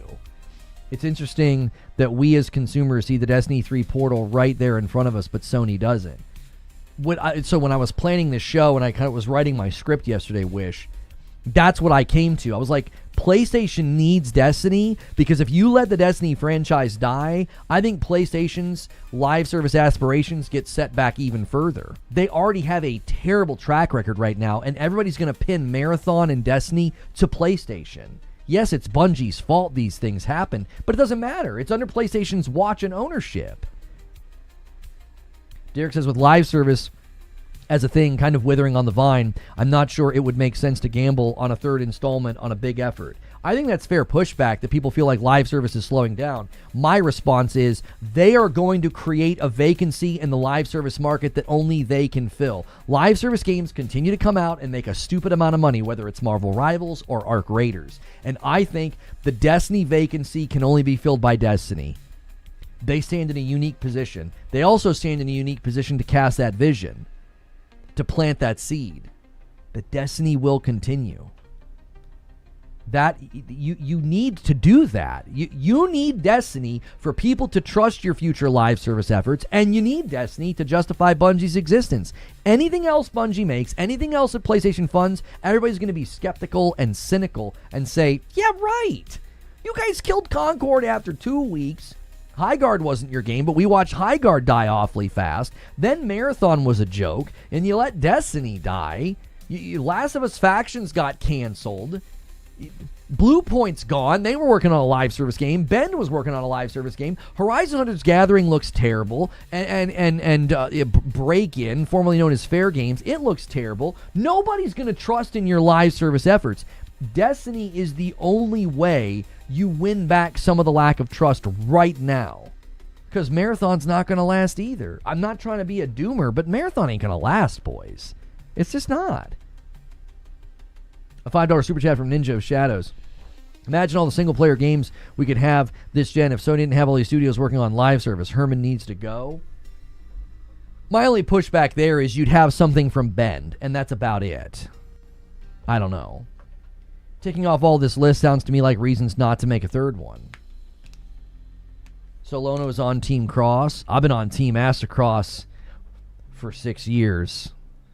Couldn't have happened to a better guy. Taking over the directory. Everybody thought they were going to come and take over the Destiny directory. Yeah, joke's on you. This is Cross's directory. You're just living in it. I've been Team Ask Cross for 6 years. Who are you talking to? The Last Boy Scout. Thanks for using your Prime sub.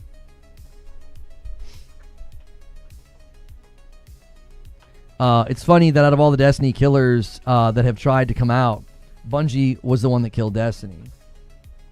We always said they were the only ones that could kill Destiny. You know?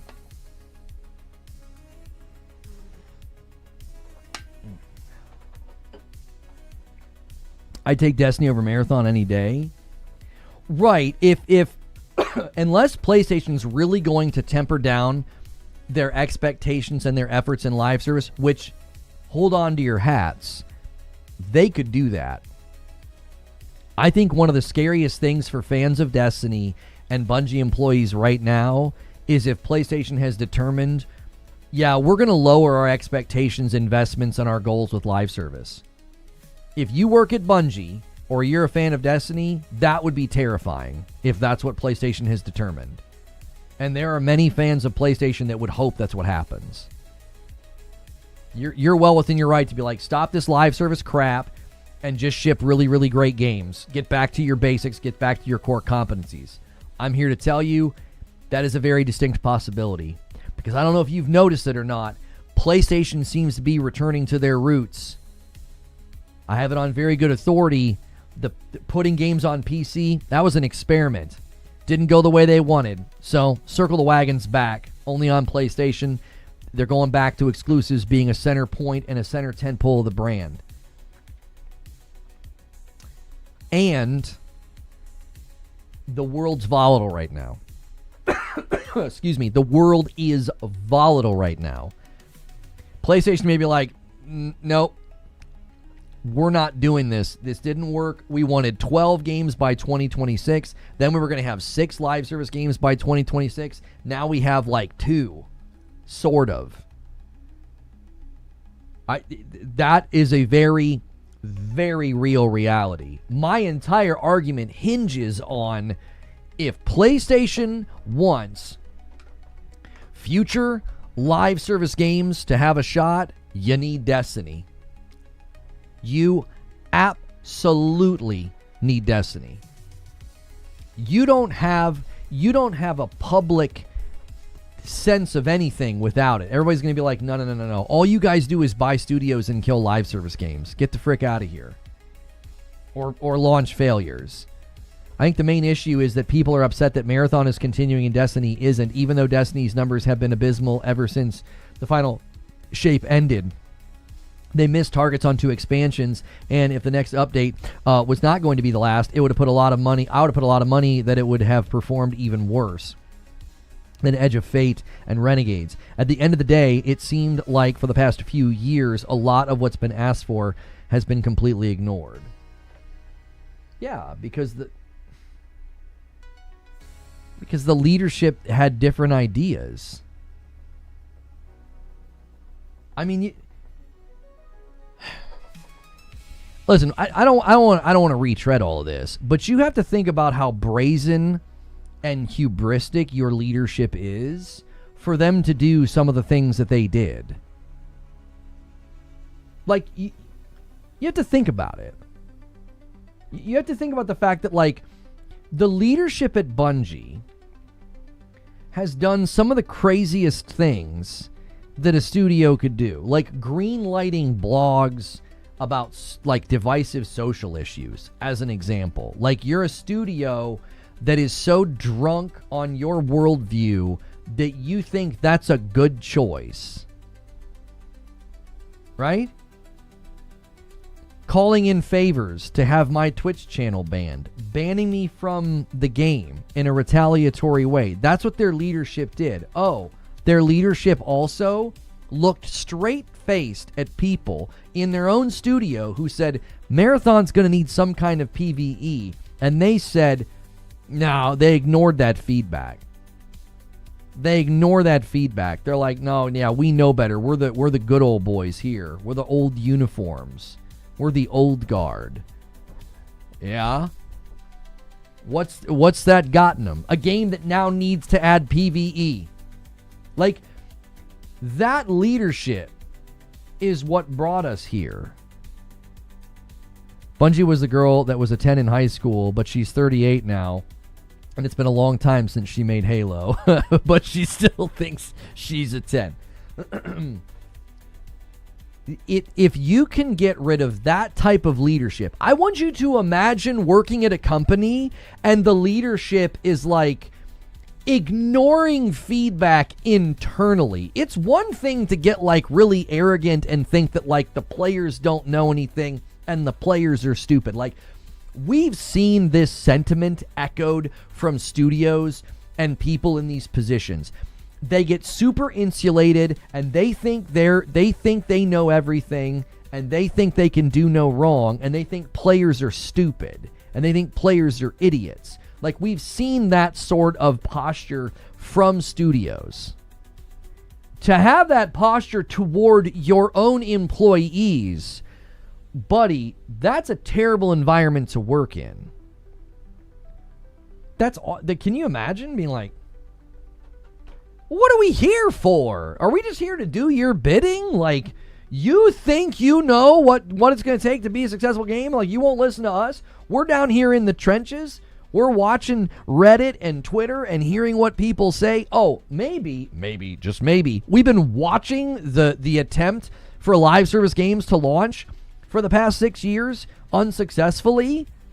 Other games have tried all these different things and it hasn't worked.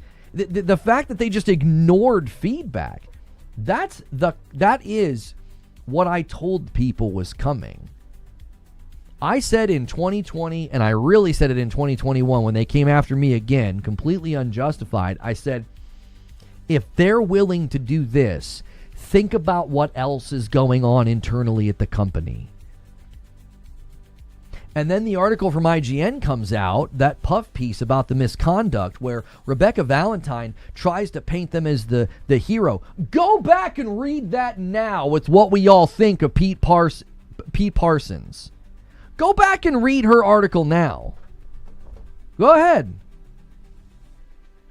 What do you think about that article now? They're trying to paint them as the hero with rampant misconduct and like frat boy culture, and retaliation culture was still in place when she writes the article. She literally says, yeah, people still won't share their stories out of fear of retaliation. And then what happens? In the wake of that article, they silently move Chris Barrett out of the company, and then we find out why. He argues wrongful firing, and Sony's like, I'm your Huckleberry. They exposed all of his DMs and emails and Teams meetings, conversations and stuff. Dude was absolutely preying on his subordinates. Like, that's the company. That's the culture. That's what people have been living and working under for how long? I said in 2021, I said, if you're willing to run the company like this and you're willing to do these types of things, I said, there is a reckoning coming. You can't run a company like this. It will affect your product. It will. It'll affect what the public thinks about you. Do you think people like Bungie right now? Do you think they stand really strong in the public's eye? No. PlayStation has to fix that. They do. They have to fix that. Crowd of one with a $5 super chat. Love your channel. At least Sony is consistent. Spider-Man villain movie universe equals fail. 400 million Concord equals fail. Buy and invest in Destiny IP fail. That's why they need Destiny. That's my argument. PlayStation, you got to take the bet. You got to take the bet. If it doesn't work, here's the thing. They only need to sell about 7 million copies at $70. If they do a Destiny 3, they only need to sell about 7 million copies to break even. I think they could easily surpass 10 million copies in the first year. No doubt.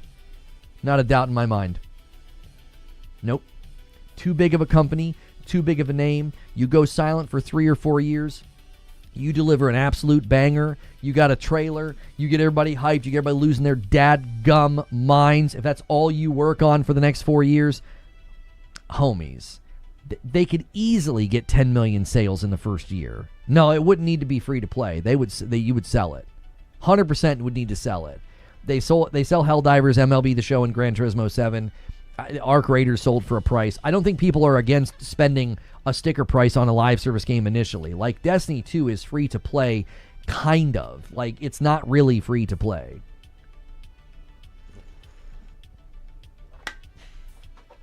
Joker Quinn says, never mind, the 400 million thing is a complete sham, but sure, whatever. I'm not sure what you're talking about, Joker Quinn. What 400 million is a sham?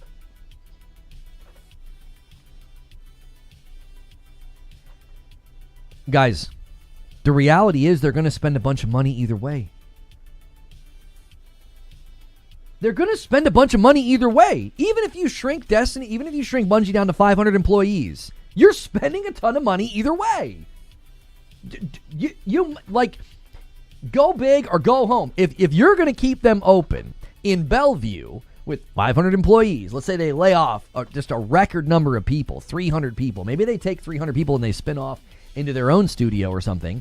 But if you shrink Bungie's operational cost down to 500 people in Bellevue, Washington, you are still spending a ton of money either way. You might as well put up. You might as well. What else are you going to have them doing?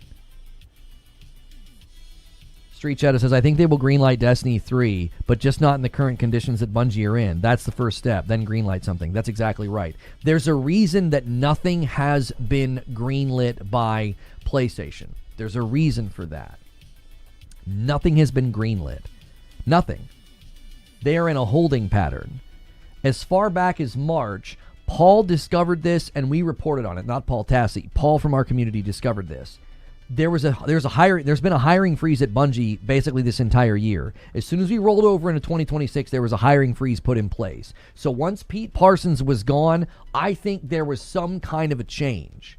Something happened. Lin Tao, CFO of the company, said sometime last year that the company was being restructured. Then we started seeing PlayStation Studios, like the list of PlayStation Studios. We started seeing Bungie show up on those lists. Previously, it was not on those lists. Internally, operationally, I know some stuff. They have basically been considered a PlayStation studio going into this year. That changed internally. This wasn't public. I didn't run with, I've got insider information and like make a video. I didn't do that, but I've known some stuff about Bungie standing with PlayStation and going into this year. They were operationally, they changed. They were a PlayStation studio going into this year. Hiring freeze went into place. Nothing's being greenlit. Nothing. Sony's about to walk in the door. Sony's about to walk in the door in a real way with like a couple hundred cardboard boxes and being like, here you go. Put your stuff in it and get out. Primarily leadership. Primarily, I would think. That's why I think Marathon, that team, I think that team's fighting for their life. I think they're proving that they've got the gumption and the work ethic to keep going even when things get dark. May I drop a tinfoil hat theory? Sony wants to kill Bungie. Too much luggage and bad blood in the past. When Bungie is dead, they greenlight D3. Some version of that's coming, boys. I believe it. I believe it. And here's the thing. It doesn't do anything for me. It doesn't do anything for me. I'm sure there are people that hate me still to this day. It's like a poison inside them. They cannot see another version of me than the one that they've invented in their mind. And they hate me. And they're probably seething and thinking, you're only saying this and arguing this because you want to come back. No. No. By the time this game lands in 3 or 4 years, what's that do for me right now? Like, you think I'm holding out hope? No. I'm arguing exactly how I would argue if I was never going to touch this game ever again and never have anything to do with the studio ever again. I would argue the same way. I'd be like, this is the path. PlayStation cannot be seen killing another franchise post-acquisition. It will look terrible. What's Sony waiting for? Final amortized payment. Final payouts have to take place, and that's what June is. Kilted Heathen with a $5 super chat. It's been reported several times that Sony hates the culture at Bungie, the leadership. Yeah, they don't like them. The PlayStation studios don't like them. I don't like you either. Like, who does? Is there anybody that really likes Bungie at this point?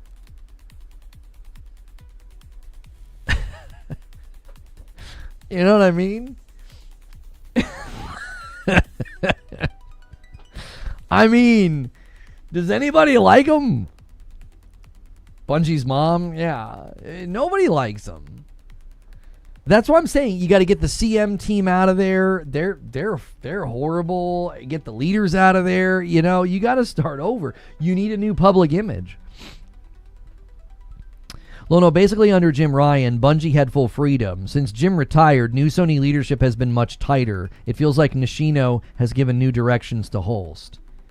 Yeah, I think Totoki signaled that very early on. They wanted more accountability at Bungie. They wanted more accountability. The woke culture, I mean, yes, Bungie definitely wears some of that right on their sleeve, but that's not fundamentally what hurt them. I think their pride and their arrogance is what hurt them. They could have been prideful and arrogant and walked out with like super hyper traditionalist viewpoints on social issues. It wouldn't have mattered. That would have just been another symptom of their hubris. Like, do you get what I'm saying? I think people always misapply causal relationships with symptoms. Does that make sense? That guy died. Why? Because he was coughing. What? Why was he coughing? That the causality isn't the cough. What? Oh, he had a lung infection. This in here is what causes the symptom out here, right? So the symptom is their posture with their blogs and their social stuff. That's not really what's undoing them. The disease-like infection internally at the company has been hubris, has been pride, arrogance, self-righteousness. Like, that is what is their undoing.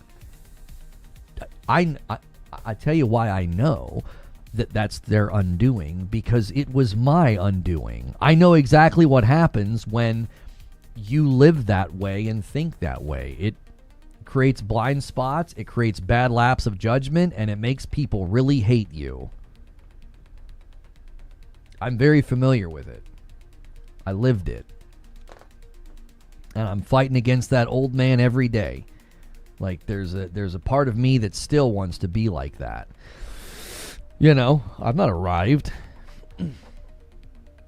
Jeff117 says, I like the art and music and gameplay. I think the Destiny hate was blown out of proportion pretty much the whole time. There were times when the game sucked, but I had fun. Here's the thing I always said, Jeff, because I covered the game for 5 years exclusively.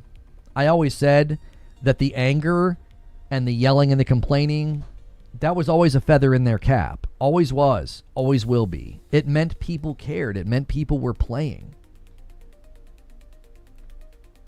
That's a feather in your cap. Right now, the problem isn't that people are angry and hating Destiny. It's that people have moved on. Apathy is your greatest concern. Apathy.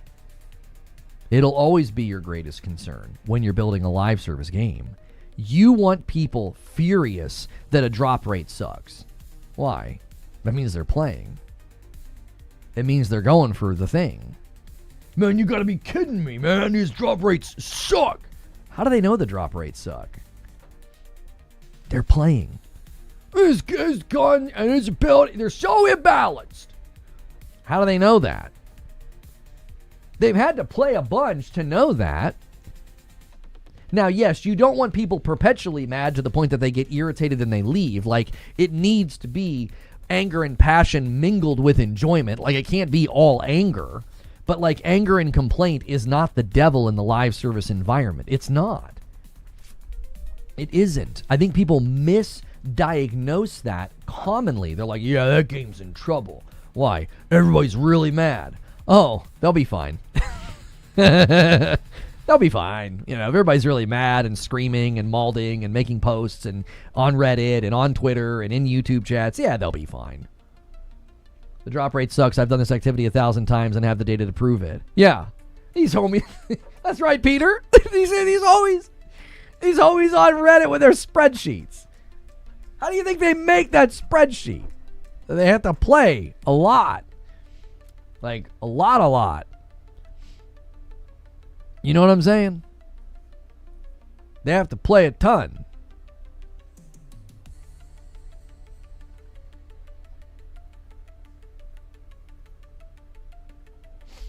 Destiny 1 Remastered. It could go hard, but the effort to build it would probably not be worth it.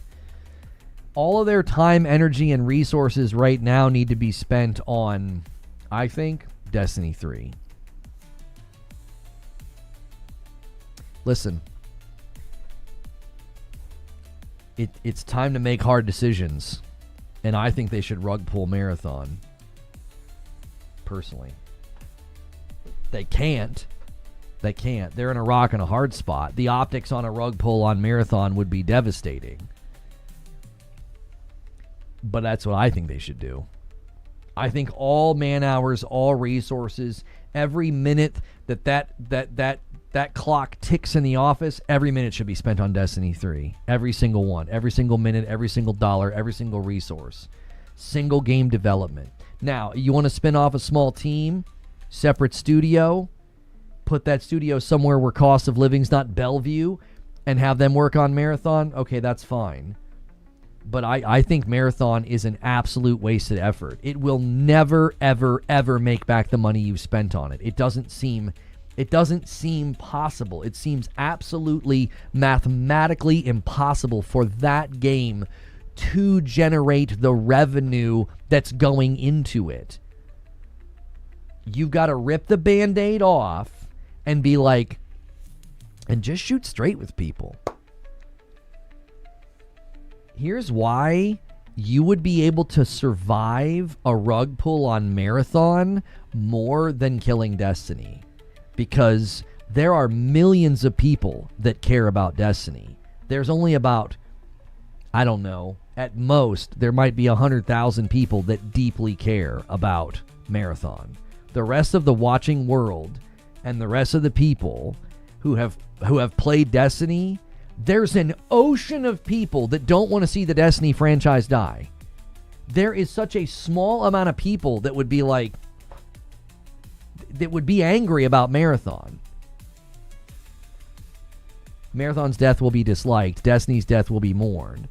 I think Destiny's death as a franchise would be a blemish that you can't shake. It'd be a shadow that you can't get to go away. People be like, you killed Destiny. We don't care what you build. We don't care. You killed Destiny.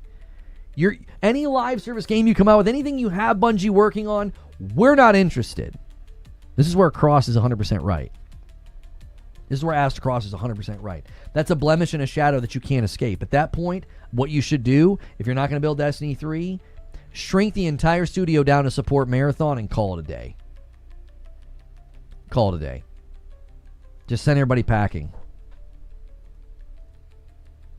What you're wasting everybody's time. Like, you're wasting time and money. If that's what you're gonna do, then just do it. Just pull the dadgum trigger. Shrink the entire studio down to be a Marathon studio only, and then just send everybody packing. Which, again, how can you justify doing that, given the size of the studio, the plot of land that they have, all the institutional knowledge, all of the data, all the internal analysis that they have? I have a problem with the petition. All you need is a name and an email address. That's like saying when a video game gets 1 million views, 1 million people saw the video. It still means something. The number of people creating like multiple accounts to do that are probably not that significant in the grand scheme of things. You know what I mean? Like, I don't think that is the issue. The issue is it's showing that there's demand for the product.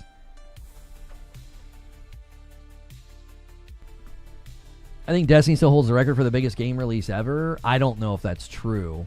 Here, let me get the timer up.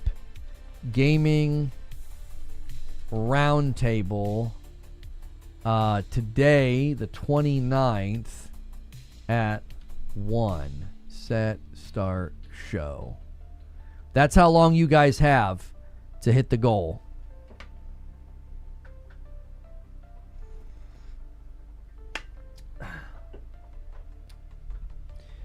Sethian says, Destiny 3 seems to be a total pipe dream. I feel like Bungie is just bleeding out, and we're waiting for it to implode in a month. Well, it would be a unique situation. It would be a unique situation, Sethian. They would basically go through a restructuring, significant layoffs, new leadership, and then they would enter into production of Destiny 3. And the agreement from PlayStation would be that they would be funded for that amount of years for that amount of money, and then that the product must be shipped by a certain date. There'd be a contractual agreement. They would enter into a more traditional publisher relationship where this is when we want the game, this is how much money we're going to budget for your game and your project. Get to frickin' work. They do this with their big single-player titles. Siege Master's going to bump the line by 1. I know what he's doing. He's getting ready to tempt somebody with a 5-bomb to 600. Thank you, Siege. Get ready to pull the trigger. I owe each platform 3 members currently.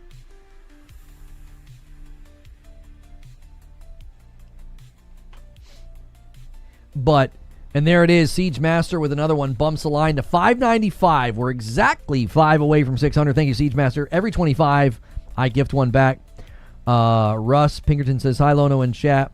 What do you think of the chance that Marathon goes into the trash? Bungie then say, here's the content we still worked on. Oh, by the way, D3 is being worked on. And a 5-bomb from Siege Master. He sets himself up for the dunker. I now owe YouTube 4 and a little too slow.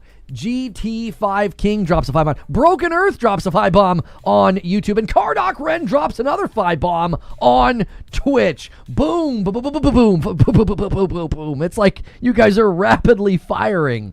We got GT5 King. I want to make sure I shout everybody out. And Kardoc each did a 5-bomb on Purple. And then Siege and Broken Earth did 5 bombs on YouTube. And Rissick is going to mess it up and bump it by 1. We were a 10-bomb away from 625. Oh, Rissick, you knucklehead. Thank you guys for the insane generosity. If we hit this stretch goal, I will be streaming and playing Destiny 1 with my wife tomorrow night. I have not streamed and played Destiny 1 in 9 years. And Too Thirsty drops a 5-bomb and gets us to 621. And a 10-bomb comes in from Rissick. He sets himself up, but it's a little bit of a different approach, and now we're 20 away from the next milestone. We are 20 members away from 650. What a runway to be on. What a legendary day we're having. I appreciate you guys so much. If you've never been here before and you're like, man, I remember your shows from back in the day, or this is your first time watching this show, there's the 5-bomb that I owe YouTube. I'm a family-friendly streamer. Well, not family-friendly. I'm a safe-for-work streamer. And I stream Monday through Friday. We cover all of the gaming news going on. And I used to cover Destiny full-time. And I would be happy to come back and play Destiny 2 and celebrate the game. And I'm putting my support behind the game, even though I can't play it. It'd be great if anybody knows anybody at Bungie to say, hey, go in and remove the Steam ban. It wasn't a legitimate ban. They did it in February of 2021. I got my Twitch channel back. I've been trying to let bygones be bygones. I'm trying to bury the hatchet with anybody that'll let me do it. Holding no grudges and holding no ill will. It's been a task to get to where I am in that space mentally, but we're here. Many thanks for the gifted sub. You said you'd never play 30 FPS again. This is true. My wife and I are playing Lego Batman. I'm making an exception because we're having such a fun time with it. We really are. It's just a bummer that it runs the way that it does in split screen. I'm hoping they would patch it and add online co-op, but that's probably not going to happen. D1 and Zelda are exempt from the 30 FPS rule. This is true, and so is Lego Batman, apparently. It does feel a little bit different when you're in, like, a co-op split-screen environment, so. They still haven't unbanned you over what was stupid personal dilemma and nothing that was actually bannable. Wow. Yeah. Yeah. Dirge says we need MASH. You don't need MASH. Silent Spartan can show up. YouTube Lurker can show up. Plenty of people have been going crazy with big memberships, man. I tried Batman. I can't do it. You tried it co-op. It's tough. We've adjusted. But yeah, it's tough. It is. If we weren't having so much fun, I would play by myself. Is D1 60 FPS on console? No, Destiny 1 has never been 60 FPS, unfortunately. It also doesn't have an FOV slider. I don't know why they never pushed out a 60 FPS update. It would have been amazing if they pushed out an FOV slider and an FPS update. I would be playing that. I would just start new characters and play nothing but that.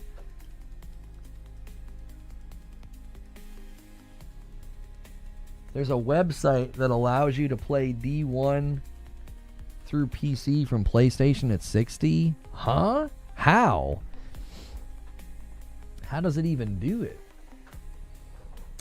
By the way, if you guys have been hanging out and watching and enjoying the show, make sure you're hitting the like button over there on YouTube. I recently went back to Destiny 1. The nostalgia hits you like a truck. The original score was something special.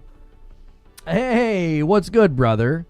I recognize your avatar. You're from St. Jude, aren't you? Marathon has an easy-looking trophy list. Okay, what's that relevant to right now? Is that something new? D1 feels clunky compared to D2, but still fun. Is D1 backwards compatible on the PS5? Yes, that's where my wife's been playing it. Yeah. Yep. 74 FOV, feeling like you've got your nose stuck to the screen. Yeah, it's like when you go to the zoo and you're like up against the glass. Like it's rough. Astacross played it. No, I know Astacross did. We were doing weekly goals where my wife was playing and I wasn't playing with her. And that's why we said, hey, this week if you guys hit 750, I'll play with her. If you guys go bonkers crazy and get it to 1,000, which you're going to need some of the big dogs to show up for that to happen. We'll need an absolute incredible tear to get to 1,000, but like Creature will join us. It'll be me, Madam, and Creature playing Destiny 1. Destiny 1 feels clunky compared to D2, but still fun. Oh yeah, there's a weightiness to the movement and a heaviness to everything that I still think is okay though. I don't think the decisions will be publicly made until Marathon hits the 1 year mark. No, I think there'll be clear decisions made in June. I think there's going to be some pretty insane and tectonic things that happen in June. Significant layoffs, big leadership exodus. I mean, you guys remember there was an IGN article about this that said there was a growing fear and angst at the company that when the final payment came through, a bunch of the leadership was going to leave. That was like literally a thing that the people at the company were scared about. I don't think that they had that fear haphazardly. I think it was a genuine, real fear and a real possibility. And I think we're probably staring at the calm before the storm. I think we're staring at the calm before the storm because I think it's coming. And I don't know if it's voluntary or not, but I think there's going to be a pretty big leadership shakeup at the company. Siege says, we can't do the 1K goal tomorrow night. That'd be too disruptive. Yeah, we either hit it today or we don't. Yeah. Yeah, because he's got to have everything ready. Yeah, brother, going on 18 years here at St. Jude. I think you and I DM'd. We DM'd a couple of times. Because I was always tempted to go forward with I had the recorded conversation with St. Jude Legal to exonerate myself, but it seemed like wasted effort. Nobody seemed to care about a mountain of evidence. One more piece wouldn't have probably mattered. Lone, I've got to give you a lot of credit for being honest the other day about how you were viewed by people during that time of your unjust cancellation. I've always felt most people knew it was wrong, but they didn't care because of the negative way they perceived you. Because of that, they were willing to stand by and let it happen. That's exactly right. It was really easy to watch me get destroyed because it was really easy to dislike me. I'm not saying that's changed. I think it's still easy to dislike me. I'm still very opinionated and still very sharp in how I communicate. And I think that's just a risky thing in these environments. Like, you know, you watch somebody that's good vibes only and just having fun and being entertaining, like Burnt Peanut or something. Or you watch people that are just, you know, always kind of positive and upbeat. You know, I think my personality and the way that I communicate, it's always going to make it easy for people to dislike me. So that's true. I'm glad you've risen above and emerged like a phoenix. Well, I appreciate that. I was always on your side. Thank you, Wolverine. We're just a 69 bomb away from 700. That's right. That's funny, Chris. Cross did it the other week. He put his PS5 through PC with capture card and or OBS, then used third-party upscale. It looked good. D1 at 60. Huh. Lono never claimed to be likable. Well, it should have never been about likable versus unlikable. It should have been about the truth. I always said, if you're going to destroy a person's life, you better be sure. The magnitude of the consequences were so significant. If you're going to do that to somebody, you better be 100% certain that you're right. What's going on? Got a friggin' hair on the microphone. You know what I'm saying? You better be just utterly convinced. Like, we got them doused in gasoline. Should we throw the match? Are we sure? You know? And no matter how you look at it, it was shaky at best. It was like, take all the claims at face value. Just say, well, yeah, all those things actually happened exactly as they were described. It still doesn't warrant the level of destruction. It's completely unwarranted. It's like, jokes and remarks, yeah, torches life. Like, what the frick? Just stumble here today through YouTube recommendations. Regardless of reasons, there will always be 10 times more people to dislike you, and they can't be allowed to smell blood. Cross wasn't playing at 60. He was mirroring to broadcast at 60. There's latency if you watch the 60 FPS screen. Oh. That makes sense. I was like, how on earth would you be able to play the game at 60?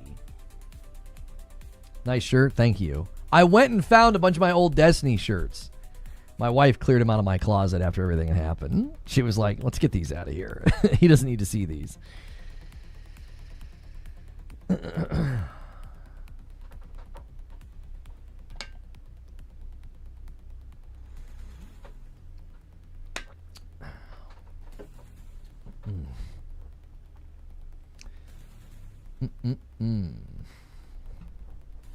What time is it? All right, we got an hour and 48 minutes.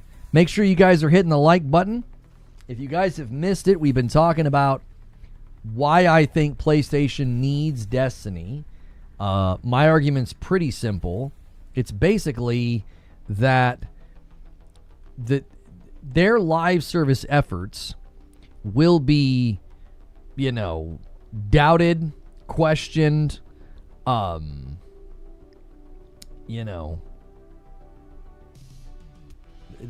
would just be almost no public confidence. It's not even about that. I didn't even think about this until just now. This is another thing to consider, for what it's worth. I like it. I like you for what it's worth, Lono says Banshee. You're a stand-up guy, except for when you talk junk about the Dark Knight Rises and Obi-Wan. Okay. You're not baiting me into those conversations today. I want you to think about it from this perspective. We've kind of talked about this when it comes to why it's so difficult to launch a live service shooter and why I don't think PlayStation's ever really pulled the trigger on a live service shooter, because they know the people that they would be making the game for are pretty much locked in with Call of Duty and Warzone, okay? So they know those people are pretty much locked in with Warzone. That's where they are, okay? So if that's the case, then they're obviously wasting their time making like a live service shooter because the people that would play it are like already kind of playing one. All right. Now let's think about this. Over the years, there have been millions upon millions of people that have played Destiny. Now, many of them have drifted, and now they play other things or what have you. But those people, I think, would be extremely unlikely to play anything that Bungie makes if you let the Destiny franchise die.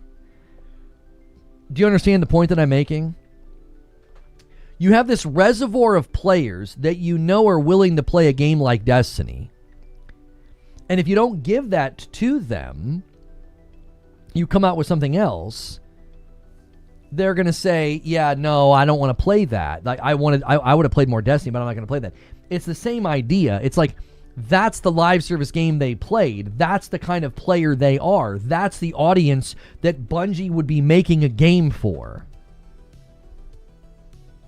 Cuban says, I started watching before all that happened. I never believed any of that crap. Shame on them. I agree with you. Shame on them.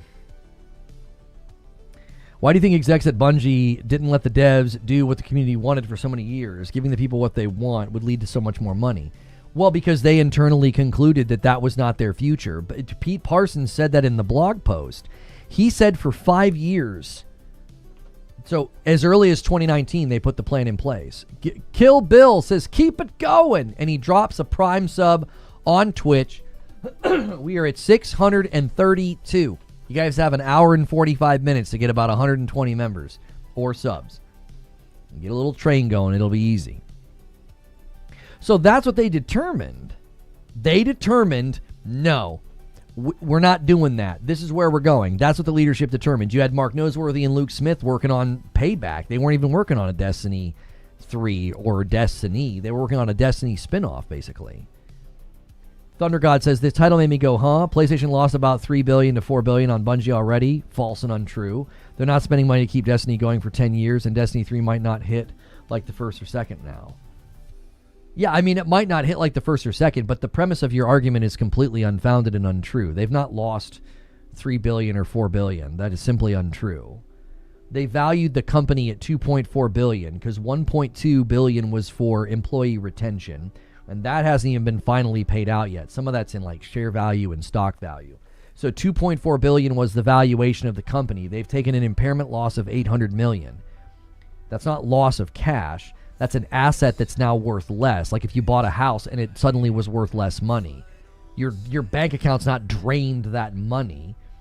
Van Devious with the Prime sub gets us to 633. Thank you very much. So Sony is not sitting there with like, they've lost a ton of money. That's not what has happened. They have an asset that is worth less money. There will be layoffs. There will be recompense for the asset devaluation. We know this is coming. That doesn't mean they've lost $3 to $4 billion. That's simply untrue. So them investing in that asset is what I've been arguing for. If they want people to give a frick about their live service games in the future, they can't let Destiny die. Whether they like it or not, they're hitched to the Destiny wagon. They are. Whether they like it or not, they're hitched to the Destiny wagon. If you buy Bungie and you let the Destiny franchise die on your watch, pack it up and go home. Just close Bungie down at that point. Just close them down. Nothing they make is going to get the support or the attention or the trust that they need. That nobody's going to care. And then the public is going to look at anything you do in live service and be like, yeah, you guys are the ones that launched Concord and killed it 2 weeks later. You guys are the ones that bought Bungie and let Destiny die. Forget you, PlayStation. PlayStation's live service efforts at that point are kaput. Like, why bother? It's over. It's over. Now, everything I'm saying hinges on the idea that PlayStation still wants to have that level. They want to have that level of live service investment and support.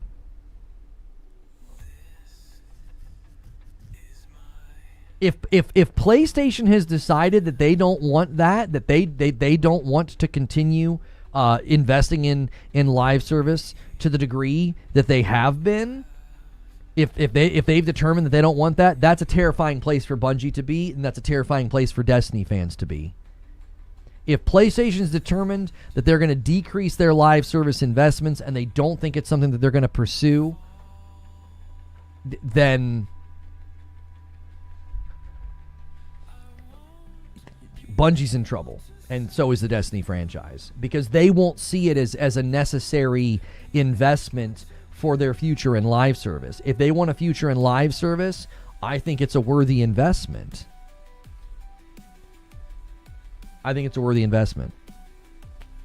Cuban says, cut out the filler stories, stick to the core story that you're trying to sell, stop with the DEI posts that have nothing to do with the game, let the lore lead the way. Yeah, I think in general, talking about any of those kind of like social issues and stuff with your gaming platform is just a terrible idea right now. It just isn't worth it. It's not worth it.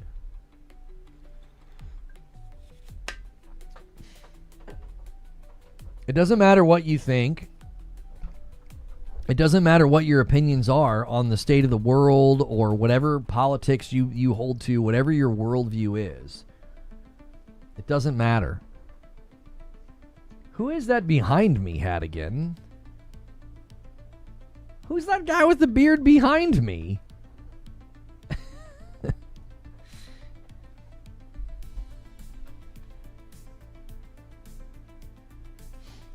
Destiny will be back in 2 to 3 years. Don't you think Destiny will have been brushed aside if it took another 4 years to make new IP with new lore, new mechanics? I think they need a fresh start. No, because if there's something the gaming world and the live service world has proven, it has proven that established IPs are more solvent and have more potency. Ragna is here. Thank you for using your Prime sub over there on Twitch, getting us to 634. Currently, Twitch, I owe you guys 3 members. Every 25, I gift one back, and you got to hit the milestones to get that one. And YouTube's been stealing the milestones today. So I think live service and the gaming world has shown that existing franchises have tons of potency. Whether it's all the people that return to World of Warcraft or all the people that return to Final Fantasy XIV,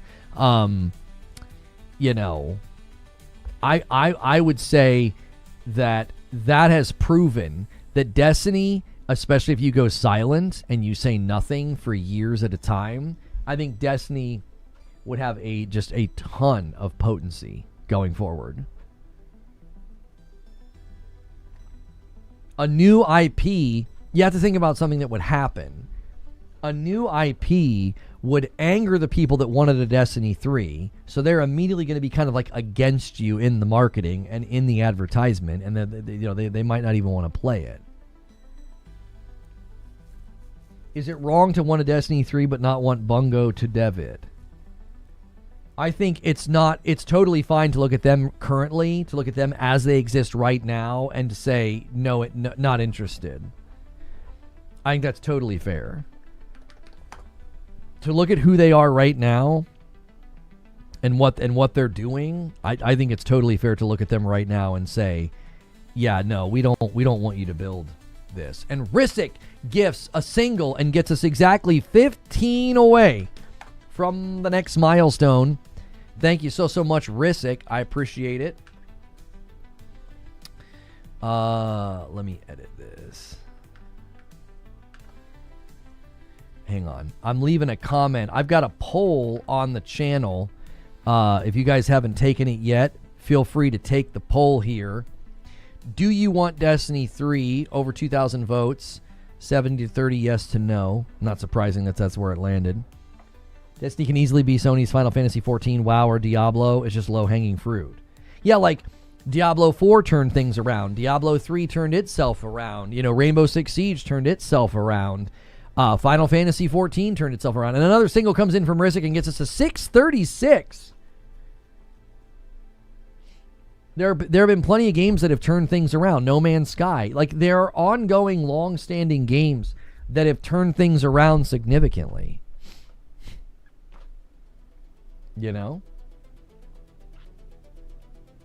Yeah, Cyberpunk. It shows how much Sony really care if they don't do Destiny 3 all in for the money. Yeah, I think any of their future efforts would just be severely doubted. I think people would be like,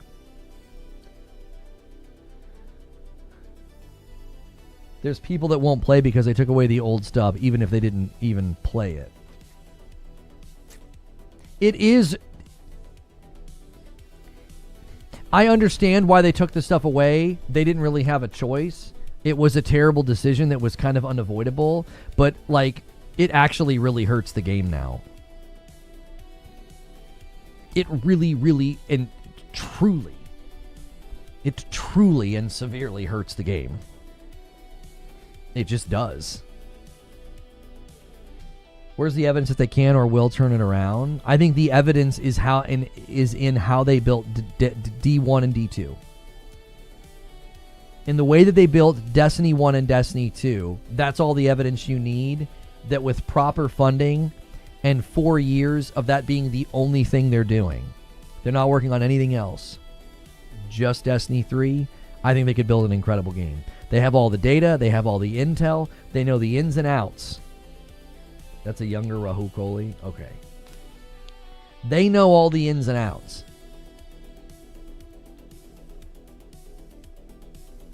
Everything they touch has turned to crap right now. Greenlighting a sequel right now is a mess. And the mess is a poor decision. Nobody is saying greenlight it right now. We're saying restructure the company, get the leadership out, downsize them to a size of where they were around Destiny 1, and then get to work. Acting like they've done nothing but garbage all these years, I think, is ridiculous. Destiny 2 is in its 9th year. Look how long it took the franchise to start to decline. And what's the reason? This is where I'm really going to push back on guys like you, Scott. I think you guys absolutely misdiagnosed the problem. Pete Parsons writes a blog 4 years ago that tells you what led to this moment. Hoosful with the 5-bomb gets us just a little bit closer to 650. Thank you so much, sir. We're 10 away.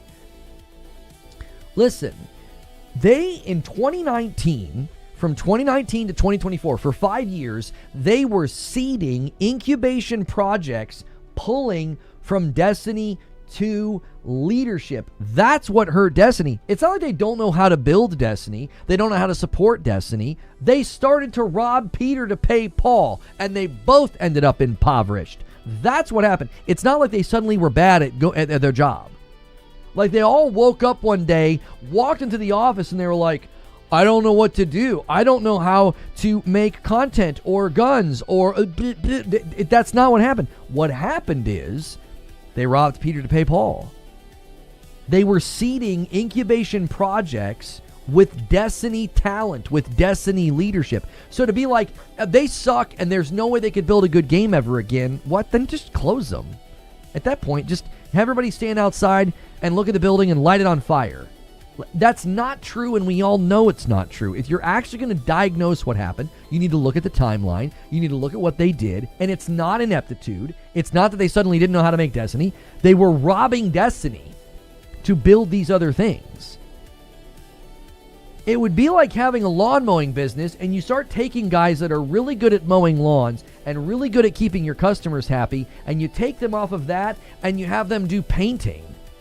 You're like trying to spin up a painting business. And it's like, what if that's not their core competency? What if that's not what they're good at? Oh, and now you've got less people to mow the lawns. That's your core thing that makes all your money. And then you start making less money. And then all these new things you were trying to do had to be killed because you started losing money. That's essentially what they did. They were taking people off of the main thing. Qui-Gon, thank you so much for renewing your membership and getting us to 642.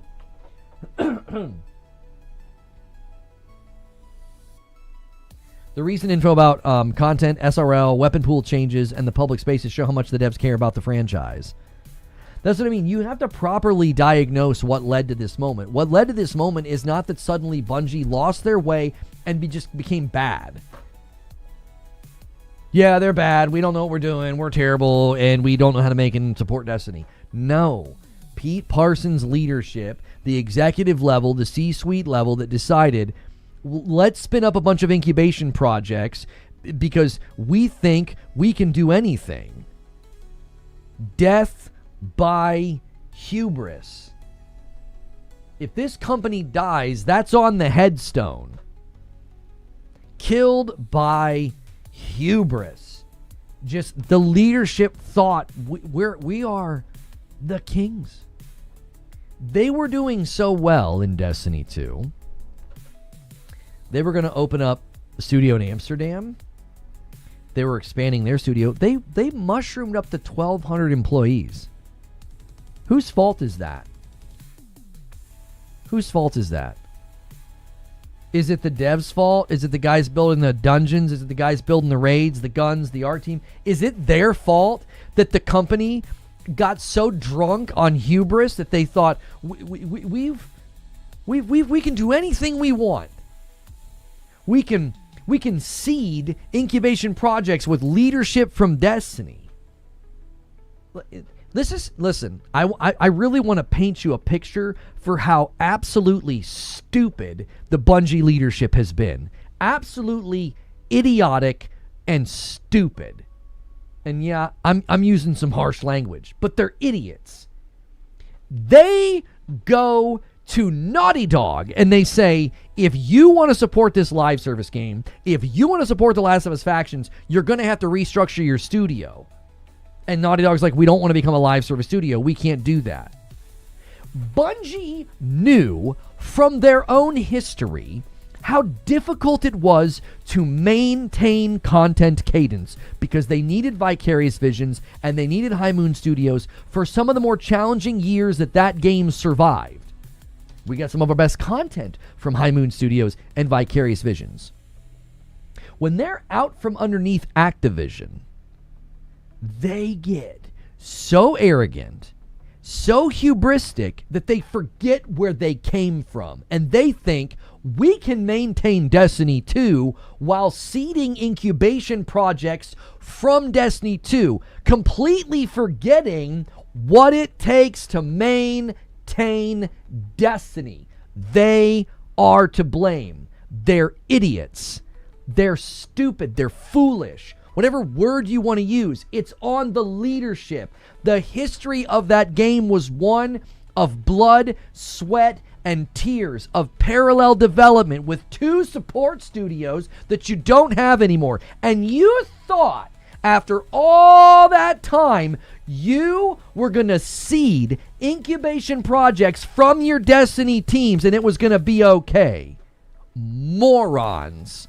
Absolute drunk on hubris morons that brought the company to this point. That's why we're here.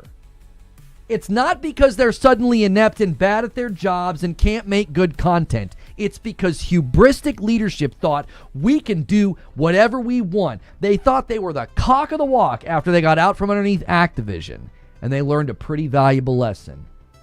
The reason they went hand in hand to Sony, they were facing financial ruin.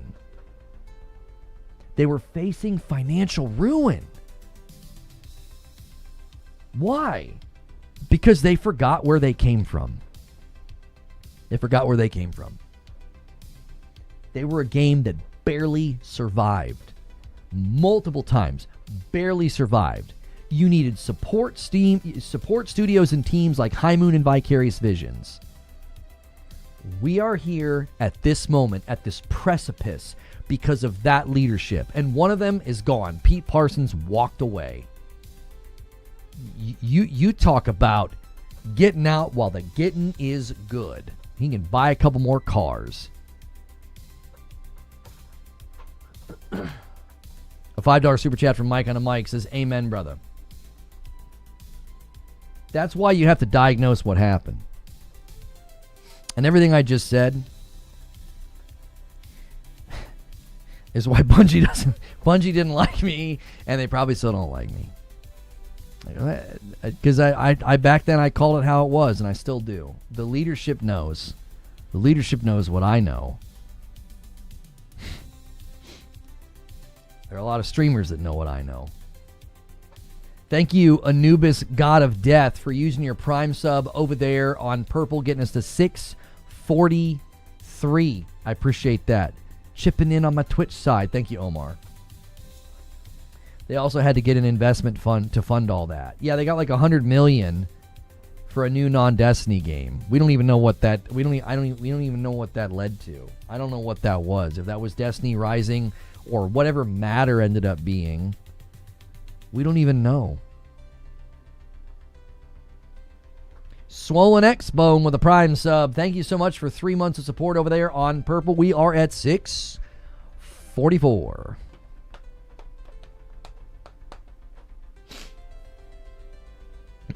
Dev Insight drops at 12 Eastern, followed by the TWAB at 1. Well, I won't be able to read the TWAB at 1. I'll be on the round table. Mike and Mike says the last 5 to 10 minutes is why I keep coming back. I appreciate that. That was for Rising. That's what that funding was for? It was for Rising?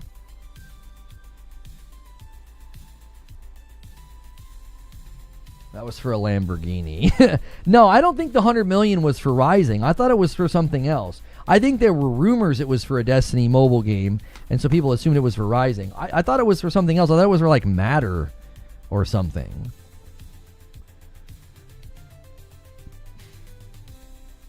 NetEase made Rising. I thought the money came from that, though. You better clip this, bro. We may end up using that. We appreciate you guys being here. Tell you what, everybody go crazy on the like button. We're entering in the last hour and 20. We will definitely look at that Dev Insight video. I need a quick break, though. Don't go anywhere.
All right. I'm back. Let's keep it going. Let's keep it going. Did I miss one? Apathetic, thank you so much for using your Prime sub over there. We are exactly a 5 bomb away from 650. That's the runway right there. We're going to secure the dual perspective stream. I have not streamed or played Destiny 1 in 9 years or something like that. What if we have to use the restroom? Lona said they don't go anywhere. You're not allowed. Sorry. You know? Invest in something. Invest in diapers or something, you know what I mean? You'll figure it out. Shattered Cycle was already scrapped. So has everything else. Hang on a minute.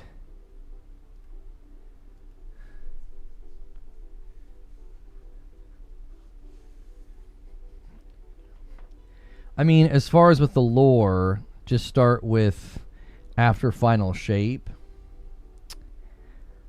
Like, I just don't know how much of the lore would be needed if you do some kind of a reset, right? Like, if you do some kind of a reset, then you can pretty much do whatever you want.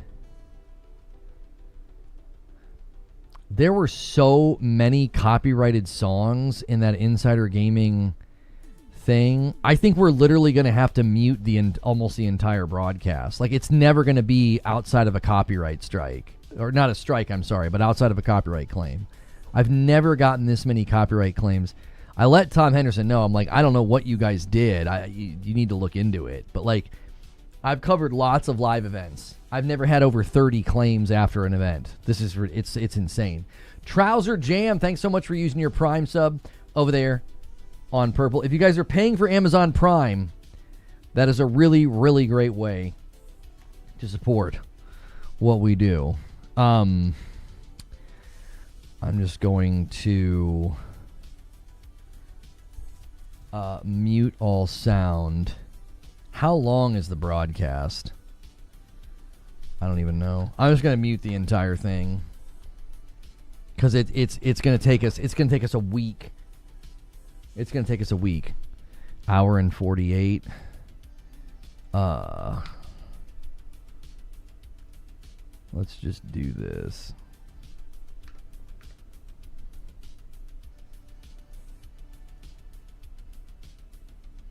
I'm just gonna mute almost the entire thing. It's gonna take us a week to mute every single one that we have. 55 indie games and 30 of them using copyright music. Yeah. Yo, the Dark Chemist, thanks so much for using your Prime. 13 months. And then a $5 super chat from Bouzdoin says, do you think if D2 made a ridiculous amount of money from the Eververse in the next month, think like $100 million, is it possible that Sony would then consider a D3? I don't know.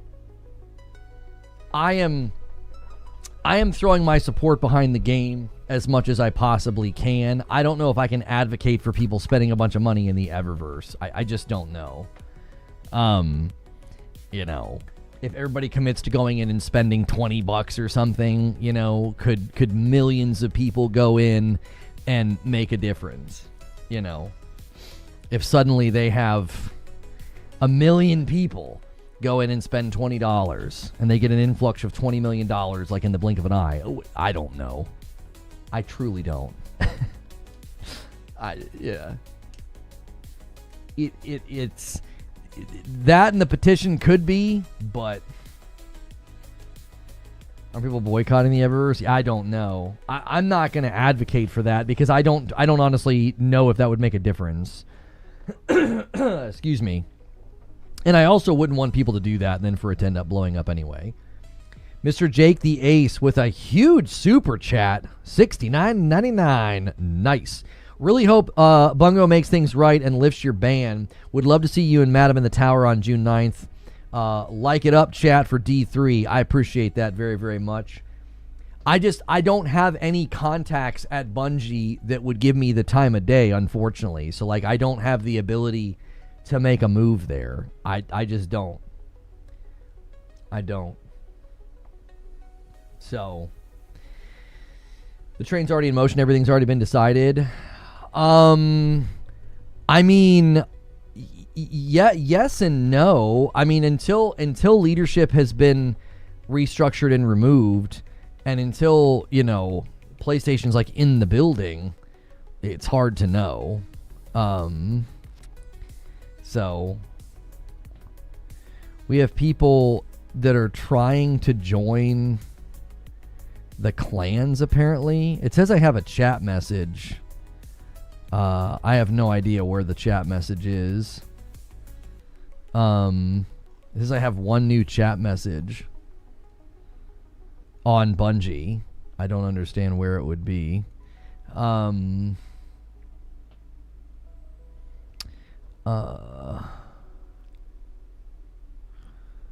Okay.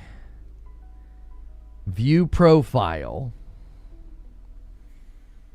So we literally used dim on stream the other day. Poochie, thank you so much for your Prime sub. Let me get it to 648. Thank you so much, Poochie. We literally used the look. Like, I actually have silver. You can see here. I have 2,200 in silver that I don't have access to either because of this. But I literally used dim on stream. I was able to claim stuff from the. I was able to claim things from the postmaster, and I was able to move stuff around, which I shouldn't be able to do if I'm actually legitimately banned. But when I try to disable cross-save, I get this error. Cross-save is not allowed for accounts that have been restricted. The restriction lifts in 180,000 days. Even that verbiage is strange. I don't... A restriction? Like, what? Again, the website doesn't treat me like I'm banned. Bungie doesn't treat me like I'm banned because they didn't ban me through the proper channels. Somebody high up pushed out a Steam ban, a dev ban on Steam. I'm sorry. Just a few more days. Yeah, and thank you, Mr. Jake the Ace, for another super chat. I appreciate that.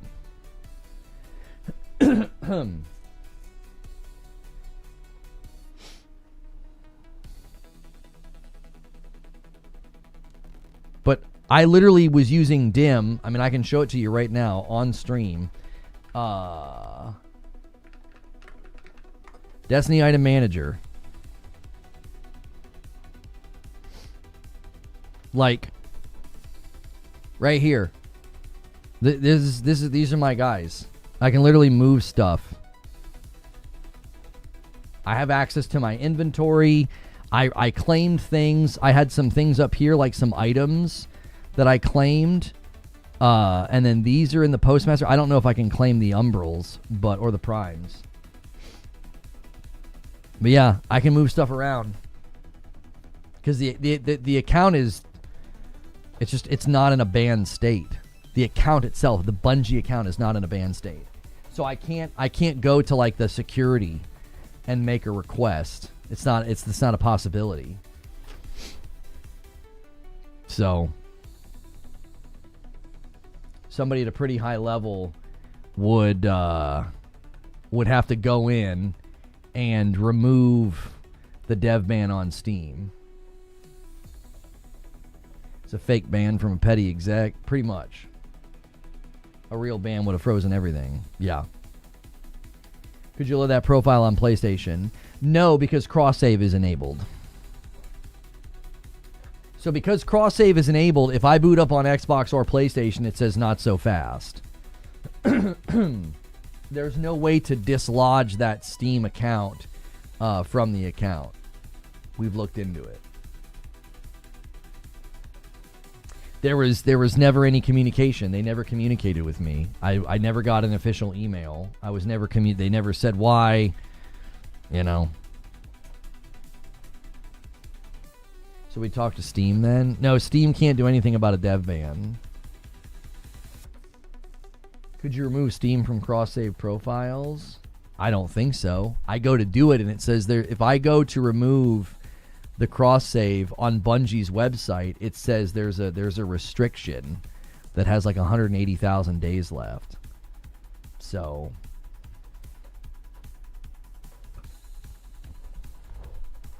I don't know anybody that could pull strings for me. I don't have any contacts. I don't have anybody in the industry that I know of that could help. Because even if they go through a leadership restructuring, it falls under Sony, and Sony's in charge. I still have zero clue of who I would speak to, and I don't even know if they would know what to do because it's a very unique situation.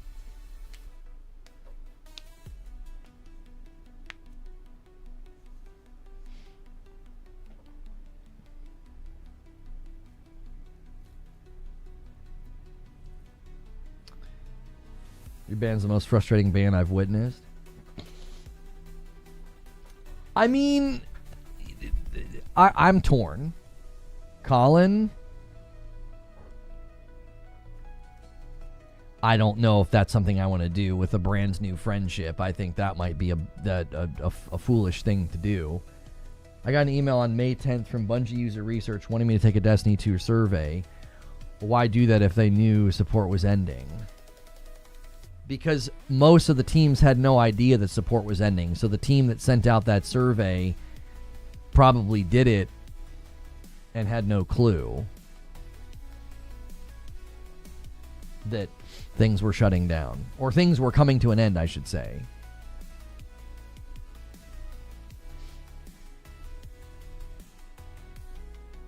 I would say then that you cannot play Marathon if it was a dev ban. No, I can play Marathon. I've played Marathon a bunch. Well, not a bunch. I mean, I played it a bunch when it first came out. Yeah. I can play Destiny 1 just fine, and I can play Marathon just fine. Not a single issue there. So... And again, I'm torn. I don't know if we make a video about it, that could potentially get a lot of people talking and get a lot of reaction and get the ball moving.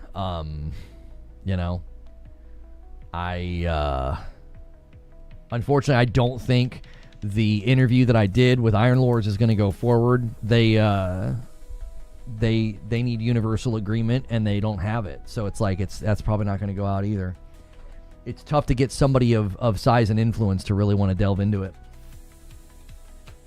And I'm torn, Do we make a video saying, hey, I'm still unjustly banned and I'm supporting the game and the studio and saying I think PlayStation should do the right thing here and, restructure, rebuild, and fund the next game. I think that's the right call for the fans. I think it's the right call for the optics on live service. I think it's the right call for Bungie as a studio because it was a leadership issue. If you hypothetically ban Evade, who will pursue you? I mean, there are enough people that still don't like me that would attempt to use that to hurt me because they could come after the channels because you're not allowed to stream ban evasion.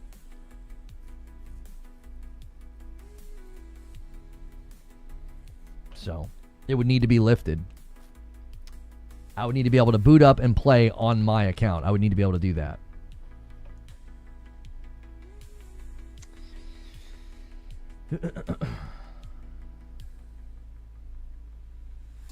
Then it's not a dev ban because dev bans are across all games that a dev has. Sorry for the bad spelling. Well, no, a dev ban on Steam, it means it wasn't a VAC ban. It means it didn't come from Valve. It came from the dev. That's what that means.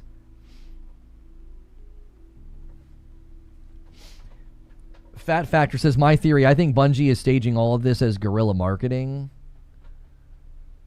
I think it's time for that video. Trying to keep D2 alive at this point is useless.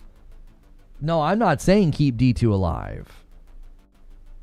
I'm saying the franchise itself is what I'm taking up for.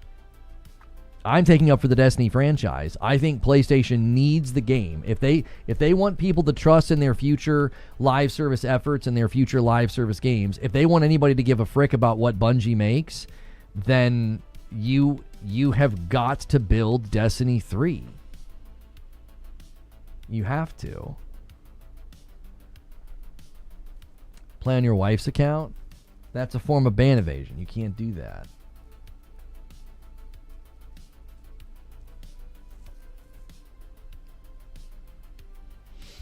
I'm cool with guerrilla marketing. I mean, if that's what they're doing, I don't know. If they thought that was the best way to go hat in hand to PlayStation to get this thing, you know what I mean? How many folks do you think they lay off?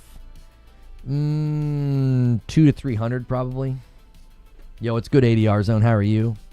Lanowski, how are you, brother? We are 2 away from the next milestone of me owing you guys a member 650. Then we will be exactly 100 away from the stretch goal where I will play Destiny 1 with Madam tomorrow night instead of her just playing by herself. One game ban on record, 1,921 days since the last ban. Banned by game developer. Yeah, it was they went in and did it. Whoever it was, I don't know.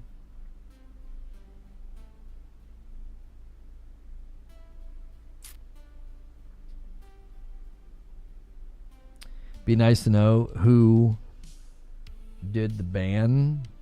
RN Jesus was convinced that it was Luke Smith.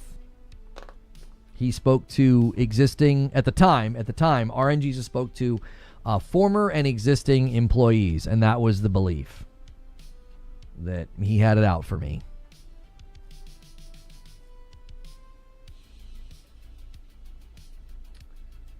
Mm-hmm.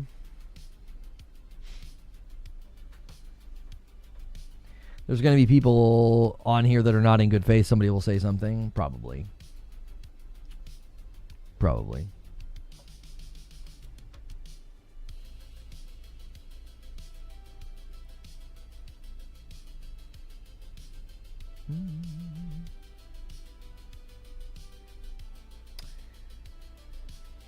If they build Destiny 3, would be able to get on that, or would the ban still stand there too? It wouldn't cross over into Destiny 3. It wouldn't, because I'm not banned in Destiny 2.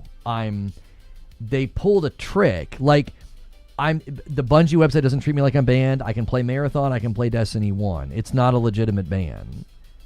So the one that got the Twitch taken? Well, Barrett took credit for that. After I got banned on Twitch, Barrett tweeted a GIF acting as if he made a call. I believe that's what happened.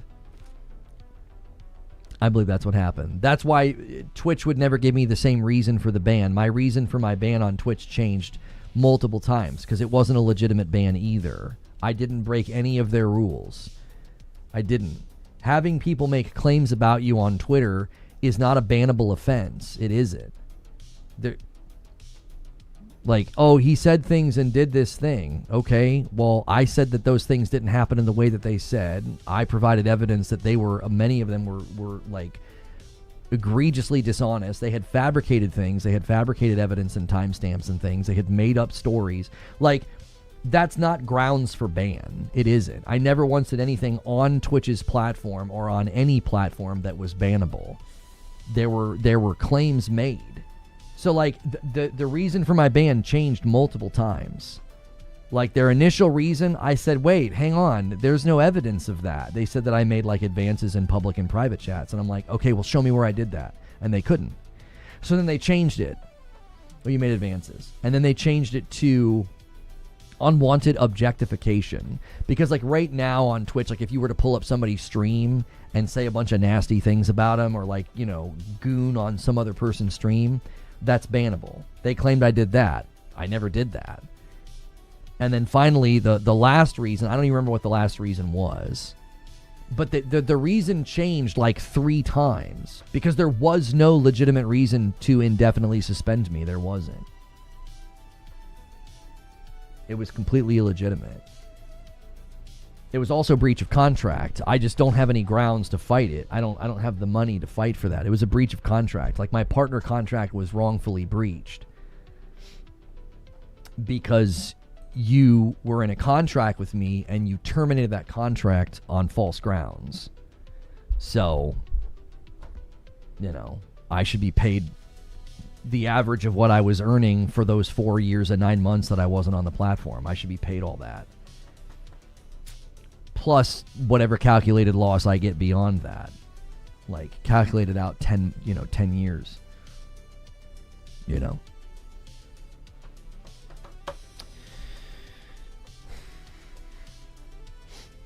How did you manage getting all the bad books and all these important people? I don't know. It's happened to plenty of people in this industry, brother. Like, plenty of YouTubers end up on naughty lists and don't get included, or, get blacklisted. And I mean, it's a very petty industry. It's a very, very petty industry. It's a consistent thing that happens.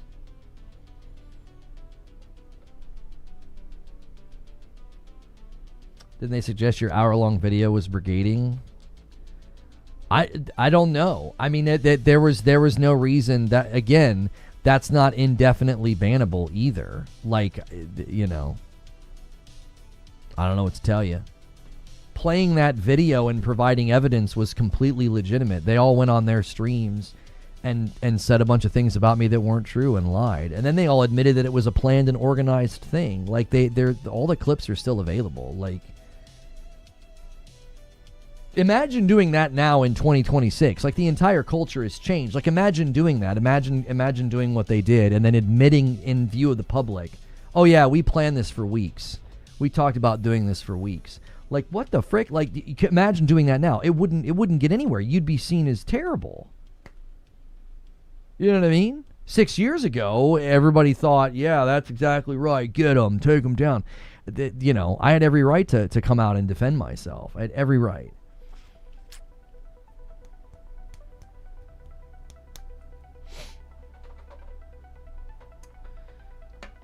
The ban wouldn't cross over because it's most likely going to be on PSN servers if there is a D3, or should I say Destiny Infinity.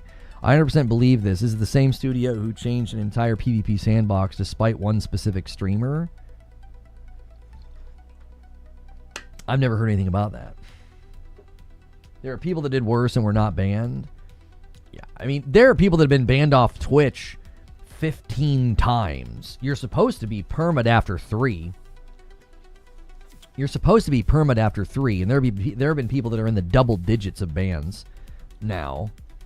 Then they willfully break TOS. They almost bait the ban because it makes them go viral, and they don't make most of their money on Twitch. So that indefinitely suspending me for 4 years and 9 months, it was so obviously a business favor. It was not legitimate. It was not based on a terms of service. It wasn't based on anything that I actually did. It wasn't. It was business favor. It was very clear.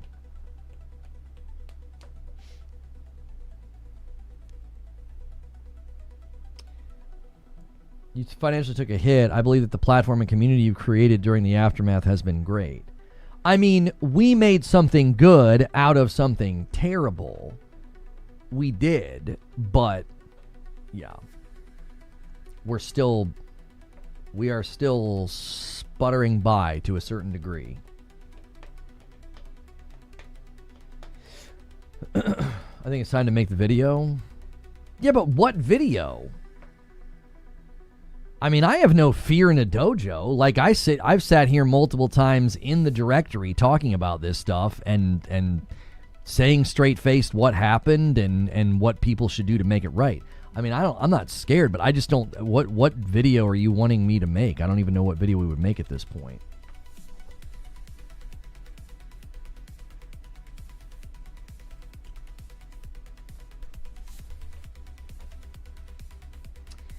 It's crazy. You were one of the few people that supported Luke Smith's sunsetting decision back in the day. I didn't support what they did with sunsetting. I supported their original way they talked about sunsetting would have worked. It would have worked. The idea of the original sunsetting was that here's your entire inventory, okay? Here are all of the guns that are 2 years old. They are now light level capped and can no longer be infused up for, at level or aspirational content. They can't. They would work fine in the public space. They would work fine in the strike playlist. They would work fine in non-light enabled PvP. Okay? Just those guns.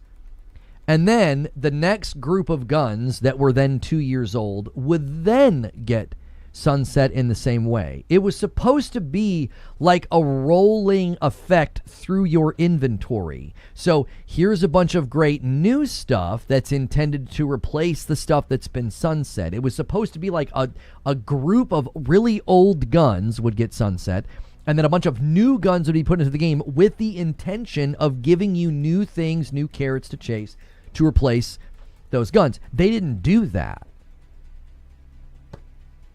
They made promises about stuff that wouldn't come back and sunset. It was a disaster because they didn't implement it in the right way. The original way they talked about it, and my conception, the way that I talked about it, it would have worked. People would have been a little grumpy, but they would have been receptive to the idea that you're constantly, slowly combing over my loot pool and refreshing it over time.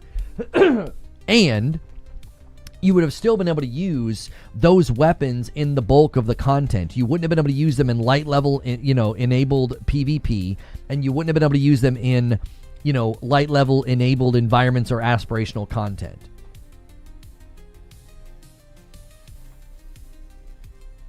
It would have worked.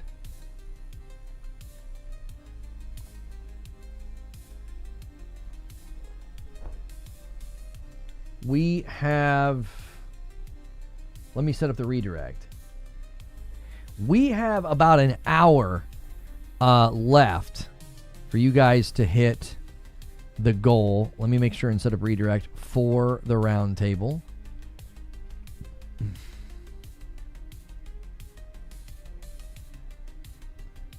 There we go. If you guys can get us to 500 likes, that'd be incredible. You guys are going to have to scramble and have a little run here if you want to unlock me playing Destiny 1 tomorrow night with Madam. Ministry says, I first found you when you were on Fireteam chat where you were talking sunsetting.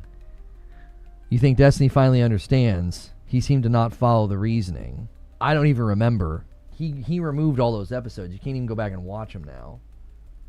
Did the Dev Insights thing drop? Did they drop it? Is it on Bungie's? Where do they put the video? I thought they were supposed to do like a Dev Insights thing.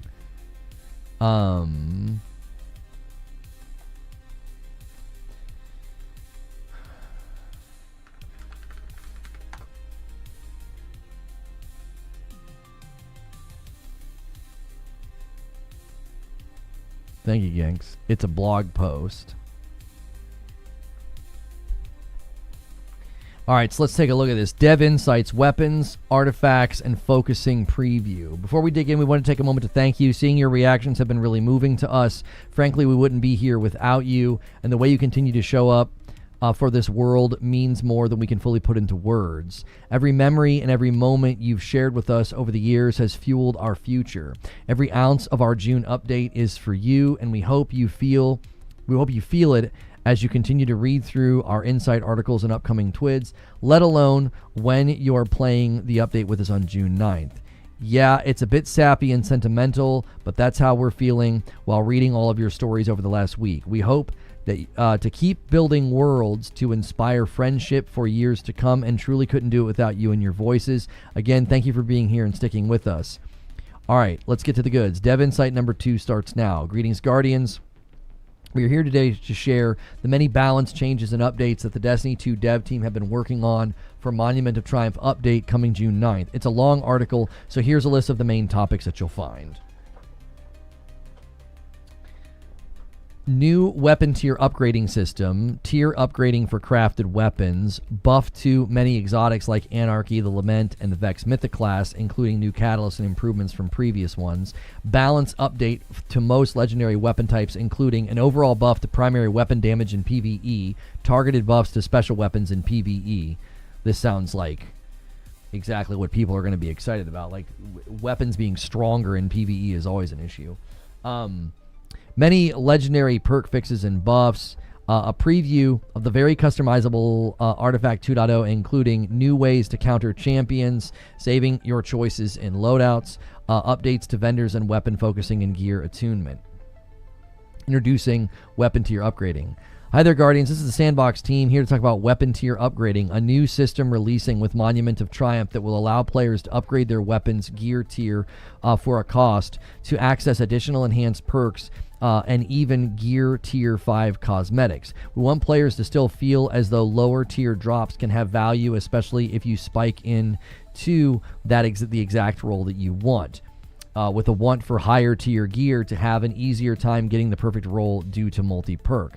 All weapons integrated into the gear tiering system will be eligible to undergo tier upgrading, including those that have already dropped and are resting in your vault. Like, this is great because there's a lot of weapons that people might have saved because they got a really, really great roll, and now they'll be able to use this new system on it.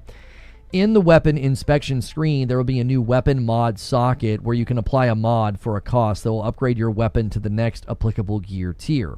While this new upgrading path allows the player to unlock all of the enhanced perk benefits of a Tier 5 gear as well as access the unique Tier 5 cosmetics, it can't add perks to the columns of your weapon. Meaning, if you haven't quite found your god roll or you prefer a weapon with additional options in its column, you may still want to chase multi-perk drops. To add a bit more value to gear tier 3 in lieu of it being mainly about unlocking multi-perk today, we've shifted the unlock of enhanced mods to the gear tier for all weapons. Below is an example of the mod players will see at gear tier 1 that, upon application by the player for a cost, will upgrade their left and right traits to enhanced traits. The final upgrade from tier 4 to 5 will therefore have unlocked all enhanced perks, enhanced mods, enhanced barrels or mags, the masterwork stat boost when fully masterworked, and the combat flare and ornament combo. Okay. Exotic weapon catalyst. With the Monument of Triumph being the final release for Destiny 2, we didn't want to leave any exotic behind when it came to catalyst. We also handpicked existing legendary perks that thematically tie in with these exotic weapon for story or strength. We wanted to keep most of these a nice surprise for you, but here's a sneak preview. Chaperone is getting Triple Tap, Parasite is getting Envious Arsenal, Taraba is getting Ambitious Assassin. Additionally, we also added perks to all of the oldest catalysts that only gave stat boosts to help bring them into the same tier as more recent weapons. Here are two examples. Crimson getting to the Pain, Merciless getting Heal Clip. In total, we've added 25 catalysts to weapons that did not have one already. 9 perks have been added to existing catalysts that only had weapon stats as a bonus. Okay, and then they've got some pictures here. Okay. We hope that these help breathe some life into some new options of your arsenal. With Monument of Triumph adding new armor set bonuses to earn in our raid and destination content, we wanted those weapons to feel relevant again, but not necessarily ask players to regrind them under gear tiering.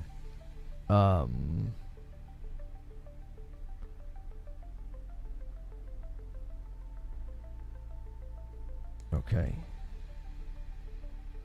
My wife sent me a text. Sorry. We know players have already put forth a lot of efforts to unlock patterns throughout the game, so we wanted to treat them with some updates while giving players additional reasons to finish up their patterns if they hadn't yet. As we investigated options, we concluded that we could update all crafted weapons to the power of gear tiering, but through a slightly different method involving the crafting table. Upon logging in, any legendary crafted weapon that already exists will immediately be eligible for a version of gear tier upgrading, and any newly crafted legendary weapon can be taken on the same upgrading journey. In the inspection screen of a crafted weapon, navigating to the weapon level boost icon, there will be a new mod that will allow you to also improve the tier of the weapon upon reaching specific weapon levels. Why would PlayStation need a failing franchise? Because it's been one of the most successful franchises in live service history, and if they want another blemish of a dead franchise on their hands after their own acquisition, I mean, by all means. Or they can invest in it and let it cook for 4 years and, make people see that there is some confidence and trust that can be had with respect to their live service efforts. So, guys, we got 48 minutes before I go to the gaming podcast. That's how much time you have to get about 100 more members or subs. So it's time to make sure, check your resubs, check your primes, 20 of you dropping a 5-bomb gifted would be all we need if you guys want to go on a little member train. On a crafted weapon, gear tier will act a bit differently than other weapons as it won't immediately provide the gear tier benefits. At gear tier 3, players will unlock enhanced weapon mods, and at gear tier 5, it will unlock cosmetics, just like any other weapon gear system. However, For all other tiers, it will correspond to the unlocking of enhanced components at the crafting table. When you reach weapon level 11, you can upgrade to gear 2, and just like with a fresh tiered weapon drop, you'll gain access to enhanced left and right column traits. At weapon level 25, you can upgrade to tier 4 and add enhanced components. At level 30, you'll upgrade to gear tier 5 and add enhanced origin traits. Origins will behave a bit differently than most perks in the crafting table as well. The menu will showcase all available origin traits, and the selection of any enhanced perk to insert will reflect in the entire column being enhanced upon selecting reshape. Yo, Nova, thank you so much for 44 months and a prime over there on Purple. We're one away from the next milestone. Feels like a step back in time reading this on stream. Thank you, Nova. I appreciate it. The same is true vice versa. If you wish to return to base traits, selection of any base trait from the origin column will still allow other options to be available after reshaping. Investing in it will not force people to actually play it. Can't remember the specific numbers, but last I checked, their player numbers were very low. At some point, these things always plateau. Sure, and plenty of live service games have completely turned it around and rejuvenated and got a bunch of people to come back. Destiny 2 has declined because they seeded a bunch of other projects and pulled away from Destiny 2 to work on other things. If they went quiet and invested the right amount of money and only worked on Destiny 3 for 4 years and then came out with the announcement, it would do, I think, very well. To get back the investment into a game like Destiny 3, they would need to sell roughly 7 million copies, and I believe in the first year they could easily surpass 10 million copies, which would then justify the investment. Big John uses his Prime. Why is it not working? There we go. And there it is. We made it to 650. I'm just going to go ahead and do a 5-bomb on Purple. I'm pretty sure I owe you guys a 5-bomb by now. I'm just going to go ahead and do it, and we're going to say I'm all paid up, all right? Because there's a milestone for Twitch. We are exactly 100 members away from me streaming Destiny 1 with Madam tomorrow. I haven't streamed or played Destiny 1 in a really long time. Without the goal, it'll just be her playing. Investing in it will not force people to play it. I already read that, sorry. Because the sandbox has evolved and changed since some of these destination and raid weapons entered crafting, we've also updated them to have some additional new trade options, 2 traits per column. Clever eyes will note that Supercharged Magazine and Jolting Feedback have been added to Oversoul Edict above. Other non-raid or destination crafted weapons won't have new perks, but they are receiving enhanced origin... Hang on. I missed my spot. They're receiving enhanced origin traits for the first time, and we did revisit a few of those underperforming origins, including Head Rush, which now activates on a slide and provides a small boost in damage against Hive opponents. And thank you, Rob, for 34 months. That's our Agent of Chaos. We are officially past the 650 mark. Thank you, Rob, for using your Prime sub. Lono can't wait for Destiny 3 to play Gambit again. Madam and Lono in Kingsfall. She's not high enough light level. We are slowly leveling her character. My characters could, but that's not what we're doing just yet. You guys got a ways to go. You need to band together. Everybody claim a member contribution and go for it. You guys are going to need a bit of a member train in the next 45 minutes. We also haven't forgot about raid adept weapons, and they will gain all the same benefits. These weapons will still gain additional traits based on the number of patterns collected for their non-adept counterparts, and are eligible to swap out their components like barrels or mags at the crafting relic. They will also continue to upgrade their traits via the original enhancement feature. With Monument of Triumph, however, these raid adepts will gain access to their tier upgrade mod like crafted weapons and can visit the relic upgrade to enhance components and enhanced origins. These weapons will also retain a bit of an extra stat boost on top of their non-adept counterparts and their unique adept shader to add a bit of prestige for those who have gone through the challenge of acquiring them. Weapon Sandbox updates. Ammo system changes. The ammo systems have received buffs to underperforming weapons, nerfed to outliers, and several bug fixes, quality of life fixes. We've modified the ammo system so that, like an enemy is floating above a pit, they will not drop an ammo brick when defeated, even if it fills the meter. You will continue to gain ammo meter progress, but your next kill on an enemy that is not above a pit will spawn the owed ammo brick instead. Special weapons. We took baseline swing at making double special slightly less viable for ad clear. Outside of that role, the changes generally offset by the damage buffs previously given to non-rocket pulse special ammo weapons. So while it may require... And a 5-bomb comes in from Narwaffle, and he says, this is the beginning. Let's band together. And there's a hype train incoming in 30 seconds on Twitch if you guys can secure it. And then sometimes those turn into discounts.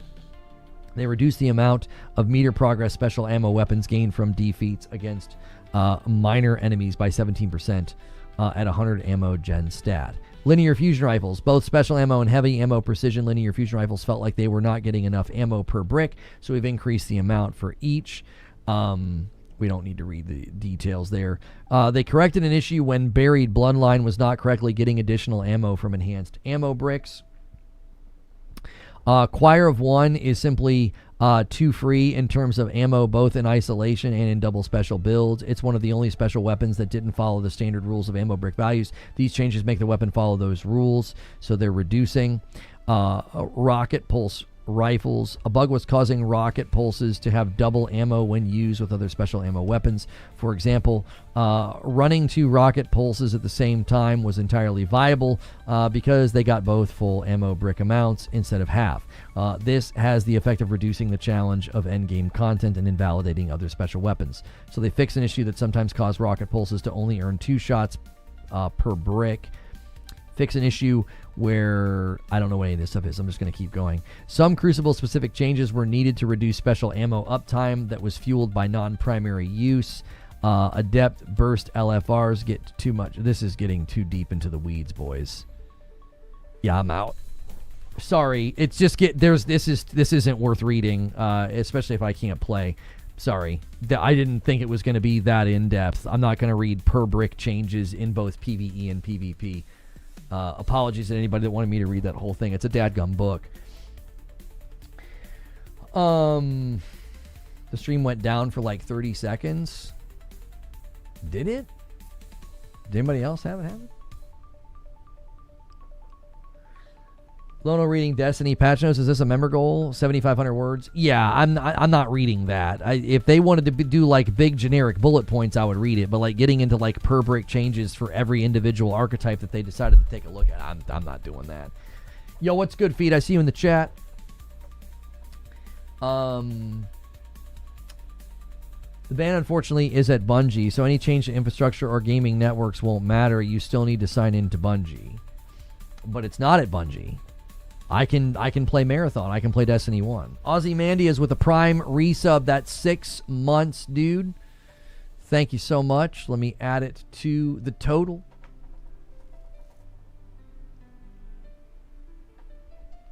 Was the list that bad? I felt it was unfair to ask you to read all that. I didn't know it was going to be that long and that specific. Like, I don't care. I don't even know most of what I'm reading. I don't even understand a lot of those terms. I'm like, I don't know what a lot of this is.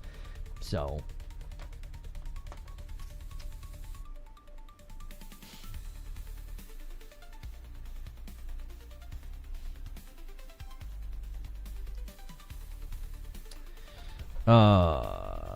Citizen JV. Oh, asking about MASH. I mean, I don't. People commonly ask about MASH. I mean, it became known that people were gifting using currencies, which was, enables you to gift a lot more, and I get a lot less, which is fine if I'm not matching. Like, there were days where he would drop a 50 bomb and I would drop a 50 bomb. That math doesn't work if you're using a currency where I'm not getting the full amount of support that I'm supposed to get. And I was also dropping 5 bombs every 25. So we adjusted how I react to member trains and incentives to protect me.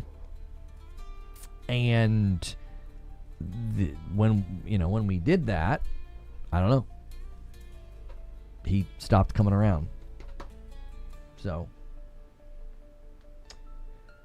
I'd say a ton of that was added since you've been gone. Yeah.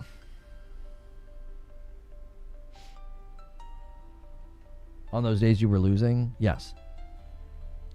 There were multiple months where I couldn't figure out what was wrong. I was like, we were in the red and I couldn't figure out why. And it was the months where I was going crazy because he and others were going crazy. So last year was terrible for me. Yeah. It was bad. They made changes to members content, and so I took a survey this morning.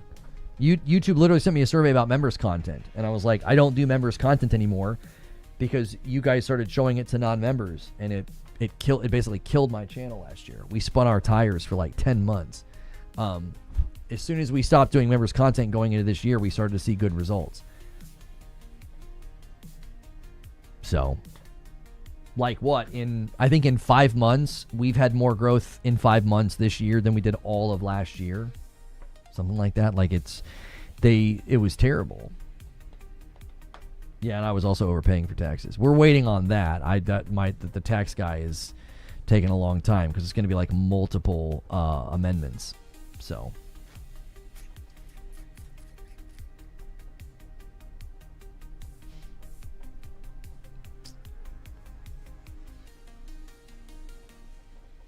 Ripped Morning Coffee. I have seen other channels doing members content again. I've seen it.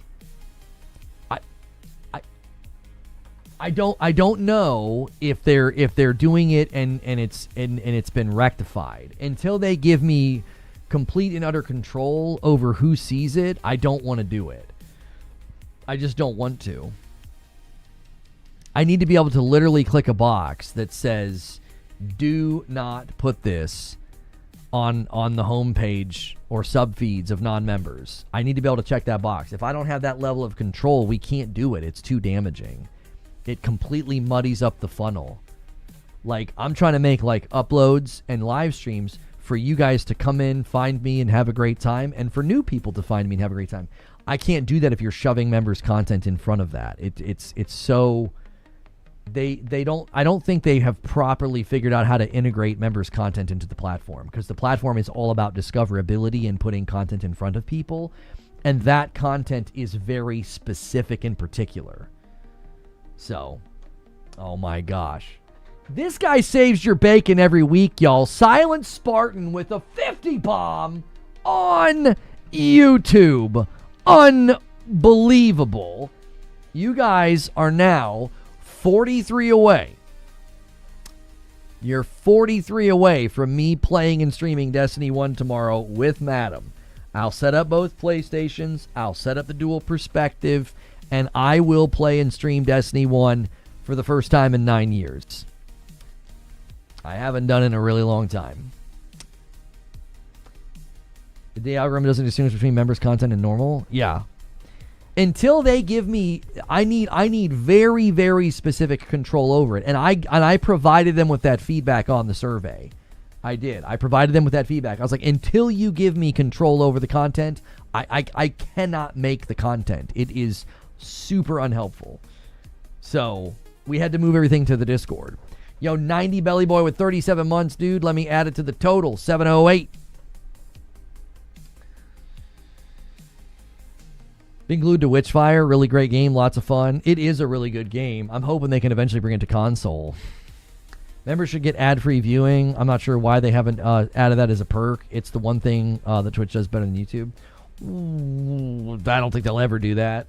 Ads are far too lucrative. Ads are far too lucrative for them. YouTube's in just a very different category with respect to advertisements. It's not the same as Twitch. Yeah. You guys need 1,000 for Creature to show up. I made that a huge goal because that's a huge ask. You're not just asking me and Madam to come down here. I gotta take a lot of time to set it up. And a 10 bomb comes in from Hidden Seeryu, and then a renewal comes in from Sneaky Wolf. 36 months. That's 3 years, Sneaky Wolf. Haven't been here as much lately. Have you given your predictions for the state of play? That'll be Monday. That will be Monday. Yeah, they give you ad-free viewing on Premium, but Premium's gone up in price.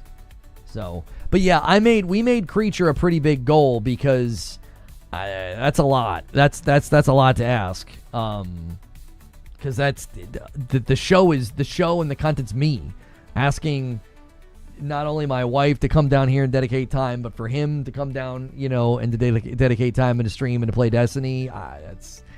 That's a lot. Glad to see we're close this week. Hope you guys are having a good week. Thank you, Silent Spartan, with 32 months. Thank you very much, dude, and a VIP. Appreciate you, brother. Yeah, next week will be fun. Next week will be really fun, dude. Frickin' that PlayStation thing. Whew. We'll obviously do a waiting room, but Monday will just be predictions. It'll just be predictions. Sirius double dipping, 13 months over there on Twitch with the Prime. Thank you so much, Sirius. Premium gets you music, which in my opinion is better than the other services. It gets me free across the whole account. Ad free on one channel doesn't seem like a huge deal. It would be nice, though, for people that spend the $5 and are here like every single day. You know what I mean? Is there a kickback to Creature if we hit the 1,000? What? No, but he and I are at some level partners in this entire endeavor of getting this thing where it needs to go. So, he's obviously very, very glad that, if things are going well. We have all kind of things that we're working on, Come on, boys. Boss Tackett, thank you so much for 27 months and a Prime over there on Purple. 722 on the week. Thank you, sir. 31 months. Creature says, what? No. Yeah, he would not agree to that anyway. He'd be like, get out of here. That's not how he's wired. Is Creature's name a reference to Harry Potter? No, because it's not spelled with a K. Yeah. He says, that's not how this works. Mikey Bot comes in with 9 months and a Prime over there on Purple and gets us to 723. 723. Modern Warfare 4 promises more grounded cosmetics. I feel like I've heard this before. Yeah, we're going to do more grounded cosmetics, and then we get Nicki Minaj. We'll see. Gatekeeper looks really good. Comes out soon. I forget that one. I think I wish listed that one. First person dark fantasy RPG developed by Apparel. No, I'm thinking of a different game. Not Fake Keeper. That's June 2nd from THQ Nordic. Yeah, that's a single player first person RPG.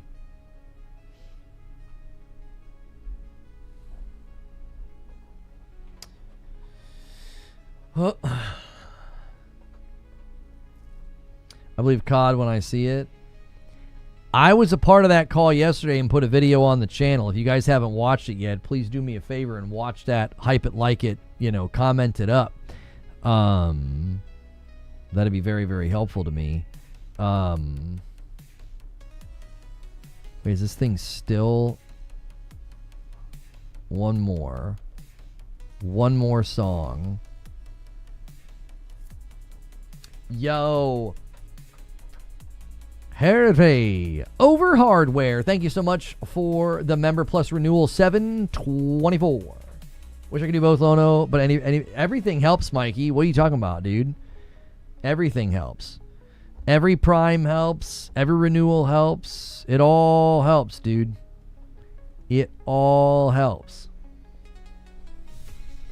We were on a bit of a rocket this morning.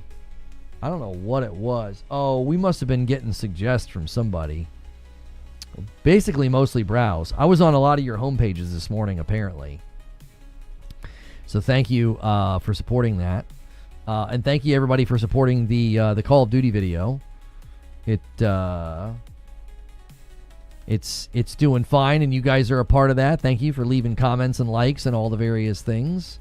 The dings and the rings and dings and dings and dongs.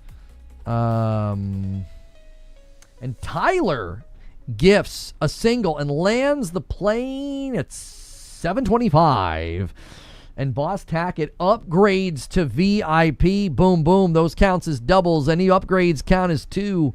because we want more and more folks picking up their own membership on YouTube, so we give you the double on that one. Thank you so much.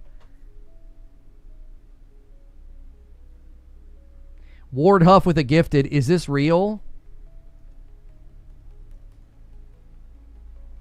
Is this real? Did Xbox actually announce it? I frickin' told you guys. Is this real? Fable delayed. I told you! I told you! You guys are gonna learn. Do not doubt me on this stuff. I told you that sucker was getting delayed. I was like, there is no way. There's no way that game's coming out, bro. Fable delayed to February of next year. I freaking told you. Ward Huff. I'm sorry, not Ward Huff. Alex gifted 2 singles over there and gets us to 730. We are exactly 20 away from the milestone.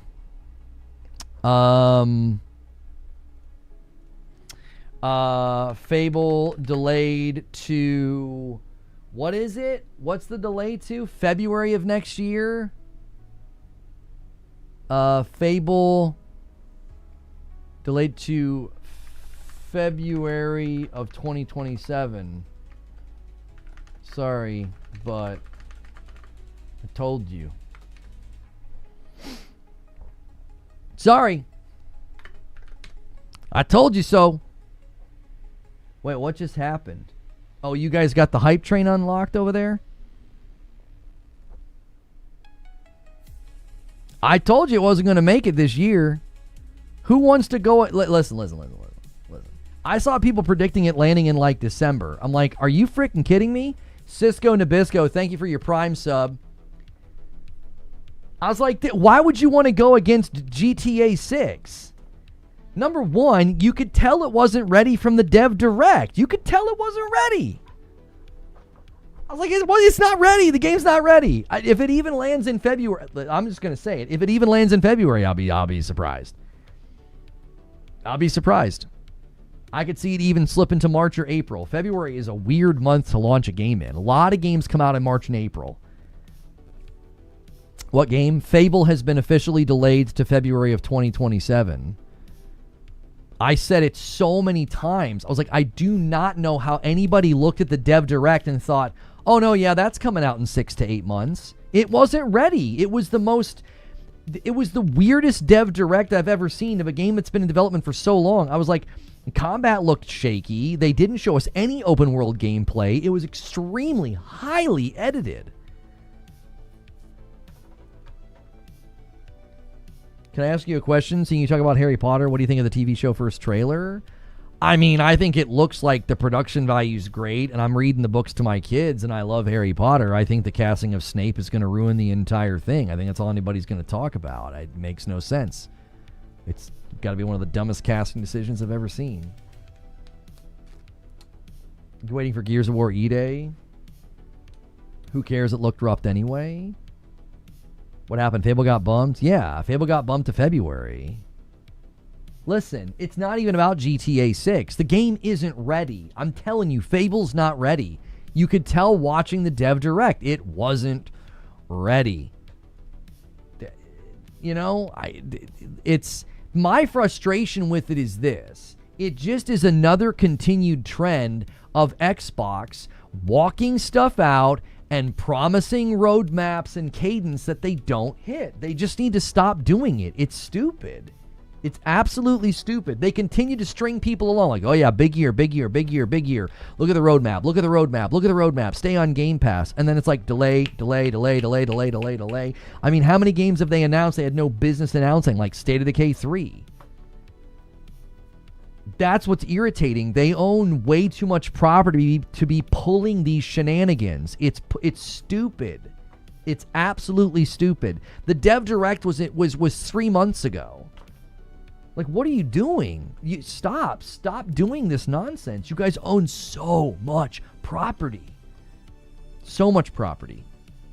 All right, the hype train has 2 minutes left on it, and we are 20 away from me playing Destiny 1 tomorrow night with Madam.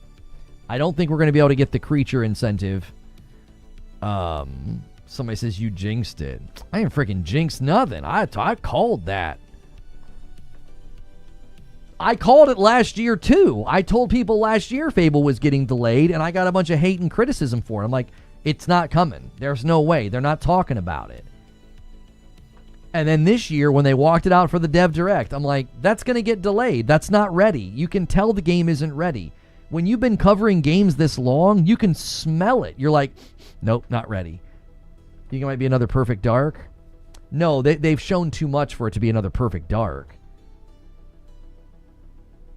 Freaking irritated? You should be irritated, Talica. They shouldn't do this. They continue to do it. Devas with the 5-bomb gets us a little closer. And a 10-bomb from Hoosful gets us a little closer. 7:46. Right there on the doorstep. Lone Wolf. We'll see more of it at the showcase next weekend. I'm interested to see how it looks compared to the Dev Direct. Listen, I'm confident they can make a great game, but they just should have been honest like a year and a half ago and been like, just put Fable out of your mind. We need time. We're looking at 2027. I don't know. Like, they keep doing this thing where how many times can you kick the can down the road before the can breaks? It's like, quit it. Quit doing this. Quit walking out games. Catwalk with 6 months in a prime over there on purple. Thank you. Quit walking out games. Quit walking out roadmaps that you don't hit. It's stupid. It's so stupid. This is the last thing you need right now. And a single comes in from Joker Quinn, and Team Ambush has a Member Plus renewal. And Siege Master gifts one, and there it is. 750 on the nose. The hype train's come to an end over there on purple. And we have landed the 750. I am officially streaming Destiny 1 tomorrow with Madam. I will be playing and streaming the game for the first time in like 9 months.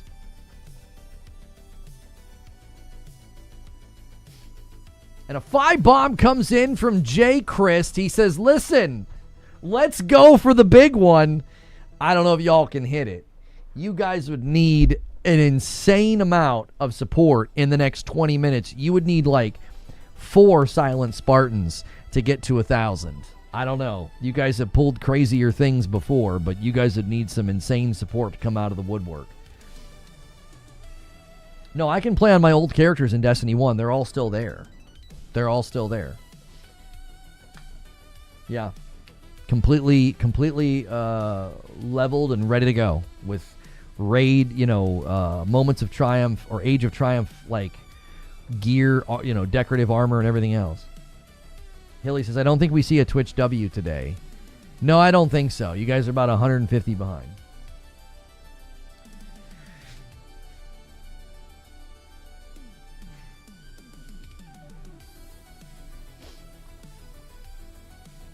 I'm in the official Fable Discord server, and Twitter got the announcement before the server did. Well. Jokes aside, when you had Mag on, he spoke to this specifically, like, where is Fable going to land? I bet they moved it just because it made more sense. And a 5-bomb comes in from Lone Wolf and gets us to 760. Do you guys believe in miracles? Do you believe in miracles? You need... What is it? 240 members. You need 48 people to drop a 5-bomb. All right. Lono and Destiny Hype. Broken Surprise with 39 months. Thank you so much. Lono, I hate it when you're right. Listen, what time tomorrow? 8 p.m. Eastern is when we go live with Madam. And we got another renewal. Po Buddies Nerfed with 44 months gets us to 762. We need one of those gauntlets to get thrown down here. That's what we need. If you guys get it to 1,000, yeah, I could drop a 50 bomb. I could do 20 on both platforms. I could do a 20 on each platform if you guys manage to just pull this off in 18 minutes. Sometimes some of the big boys come in and they're like, if you get us to, 850, I'll do the rest or something. We don't have that, but I can certainly help. Dirty Spork says, does anybody feel the Destiny should just go down? Trying to bring people back to log in seems pointless. D3 would just be slop anyway. No, I don't agree with that. I think properly funded and worked on for 4 years and nothing else could be amazing, especially if they go silent.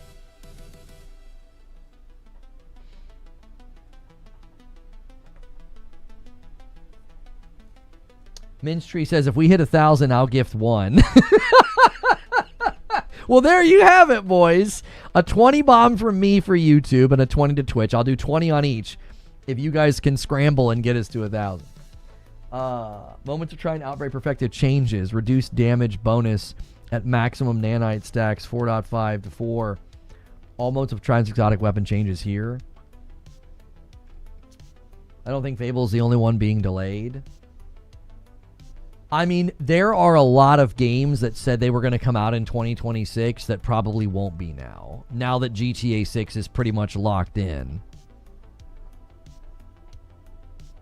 You know?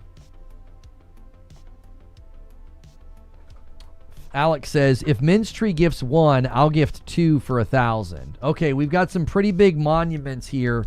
We got Alex will gift 2 if we get to 1,000. Minstree will gift 1. And then I will gift 20 to each platform. So, you guys better get to going here. Hilly says, I will also do 1 if we get to 1,000. Okay, so we have a commitment. 1 from Hilly, 1 from Minstree, 2 from Alex, and then 20 for me to each platform. So that's 4 plus mine. That's 4, yeah, 44. That's not bad. That's not bad. You guys you're going to have to act fast. You're running out of time. PlayStation show is kicking off with Wolvie. Think that date's secured. Yeah, the Wolvie date's secured. And then, I also think they're going to have something huge to end it. I think it's Santa Monica's new game. I think it's going to be the Faye game. Where I'm seeing leaks that are claiming that now. I made that prediction, I don't know, when I got back, and I wasn't basing that off of leaks. So I'll do a 5. Okay, so Arthur Torres will do a 5. I'll do 1 if we hit 999. Guys, we got a lot of people committing to gift if we get to 1,000. We might want to get close to it first. We haven't even gotten out of the 700s. Creature says, no worries. I just want you to see the arrogance of this man. All right? He just put this image in the Discord. He had Destiny ready to go. If you guys hit the goal, he's deleting it. It's a huge commitment on my part, says Alex. Yes. You guys better hurry. That clock's ticking. I cannot extend. I'm going to the round table. I cannot extend. I'm going to another stream. So there's no opportunity for me to push this. It might be good for Phantom Blade 0 to delay. Oh, because they're like a week before Wolverine? I think Phantom Blade 0 is going to be just fine because it's going to land strong in China. So, I'll accept the gift if we get to 1,000. Broken Earth says, Silent, where are you? You guys cannot consistently ask Silent to save your bacon. You know? Everybody just drop a 5. That's all we need. If everybody does a 5 bomb, you don't need guys like Silent. Guys like Silent carry every week. Can I do 5 on layaway at 1,000? Sure. We're at a complete dead stop. I think people are just saying it because they know we're not going to hit it. Bungie never admits their faults. They always find something else to blame issues on. They also get their loyals to blame others. Amazing. I've been pretty consistently not allowing for that in my coverage, just going through the timeline and making it, perfectly clear that, that it was Bungie's fault this all happened. The timeline does not allow for any it was PlayStation. It's like, no. And a 10 bomb from Broken Earth. He says, this is it. This is the time. It's the 10-minute roughly countdown, and a single comes from Dirge to get us to 773. This is it, boys. You better go now, or you're not going to have time. It'll be me, Madam, and Creature all playing Destiny 1 tomorrow night. What an insane thing that will be. Bear poking. Everybody's going to have to. You got to start somewhere. You got to start somewhere. So this is it. Hilly's trying to channel 50 bombs on Twitch. He's spamming the farty bomb emote. Where's Pork Pie? We get 800. He drops the famous 200 bomb. And Broken Earth with another single gets us to 774. Trying to get us to the 775 milestone, I believe.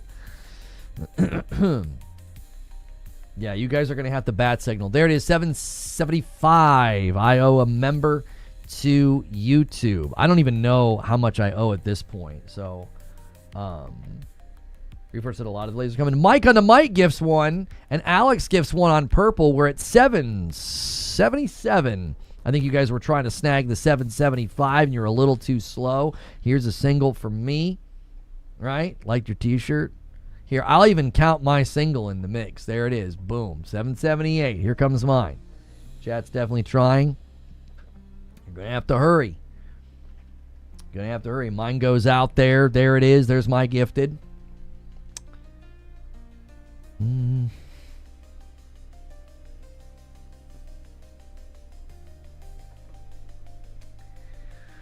I think content folks see that they can make some immediate bank and they help stir the fire of engagement, immediate buck, knowing full well in a month folks will totally forget or not care. Oh, I don't know what you guys are talking about in there. What other games could slip? I don't have any off the top of my head. Any game that has said it's coming in 2026 and doesn't have a definitive date yet, I think could slip. Any game. Any game that hasn't given a definitive date yet, and they're like, oh yeah, we're coming in 2026, they could slip. 100%. Yep. Yeah. So, maybe they're holding Fable back so it's day and date on the PS5. Oh, they confirmed recently that it's coming day and date to PS5. They also said recently that it was still on pace for this year, and I was like, okay, it didn't look very good. You know? Yo, Nar Waffle, thank you so much for 8 months over there on purple. Gets us to 779. 779. No, I think Control's having an event really soon. I think Control's going to be late summer, mid to late summer. I think they're going to be like a July or August or something like that. You think PlayStation will have any creative input on D3, or are they just publishing? I mean, there's no reason to have creative, input. If they can properly fund them, let them make it.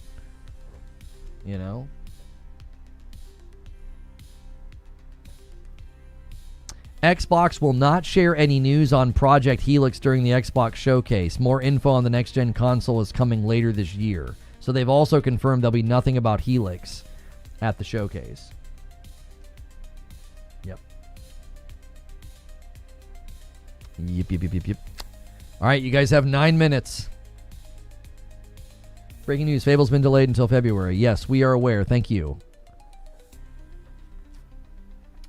And yes, I told folks that was going to happen. You guys have 9 minutes. This is it. This is the final countdown. You guys have had a stellar week. It's been a stellar week returning, and Sal believes, and he drops a 5 bomb to get us to 784. Thank you very much, Sal. If you guys can get it to 1,000, you're going to get all 3 goals. Not just Madam playing Destiny 1. I will be playing with her tomorrow night. Creature will join us. He's literally hovering over the delete button on Destiny 1. He doesn't think it's going to happen. And it's always my favorite when we prove him wrong, and then he has to show up for something like that. So I can't sweeten the deal any more than I have. I'll do 20 to each platform if we get to the 1,000, and other people have promised they'll do singles and fives and everything else. Who's on the table today? I'm not actually sure. Ginger said something quick about it yesterday in a DM. I didn't get a chance to look. I just saw that he's not going to be there, so Ginger won't be there.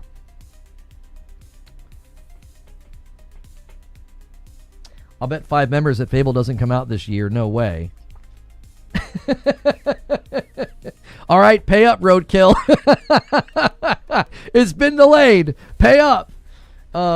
Everybody that thought I was wrong, pay up. Thank you. Thank you, Roadkill. Oh, golly. And a single comes in from Broken Earth. We're exactly 15 away from 800. Roundtable with no Ginger? Yeah, I think he's traveling or something.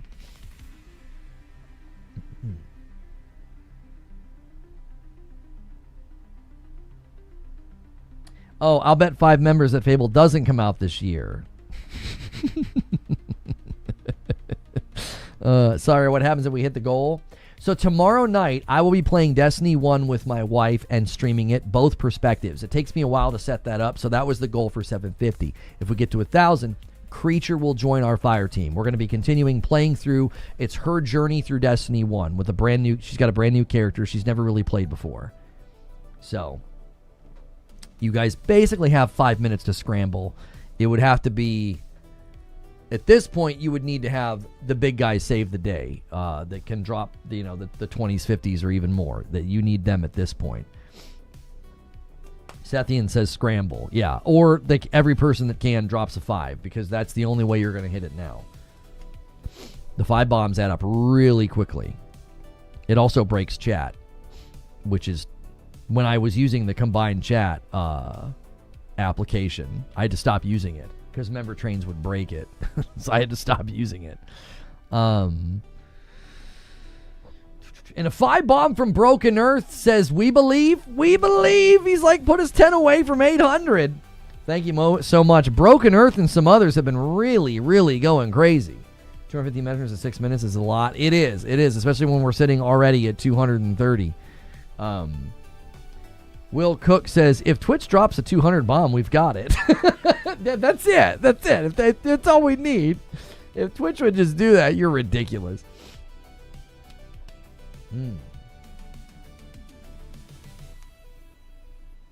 The dedicated moment it deserves. Yeah, I mean, and a member renewal from Lazy Nerd. Thank you so much, getting us to 791. So they are moving it because of GTA 6. I don't think that. I don't think that's why. I think, yeah, I agree. It's a convenient excuse. I don't think it's ready. Sethians with 15 months on purple gets us to 792. Thank you so much for using your Prime. If everybody watching right now did a single, there's 358 on YouTube and there's 82 on Twitch. Single train. Or it's just Madam and I tomorrow night. Is the control event happening? It's a physical event. Yeah, it's like a meetup or something. Yeah. It's like a meetup. Yep. Twitch Mobile doesn't have the Use Prime button. Yeah, because especially if you're on iPhone or whatever.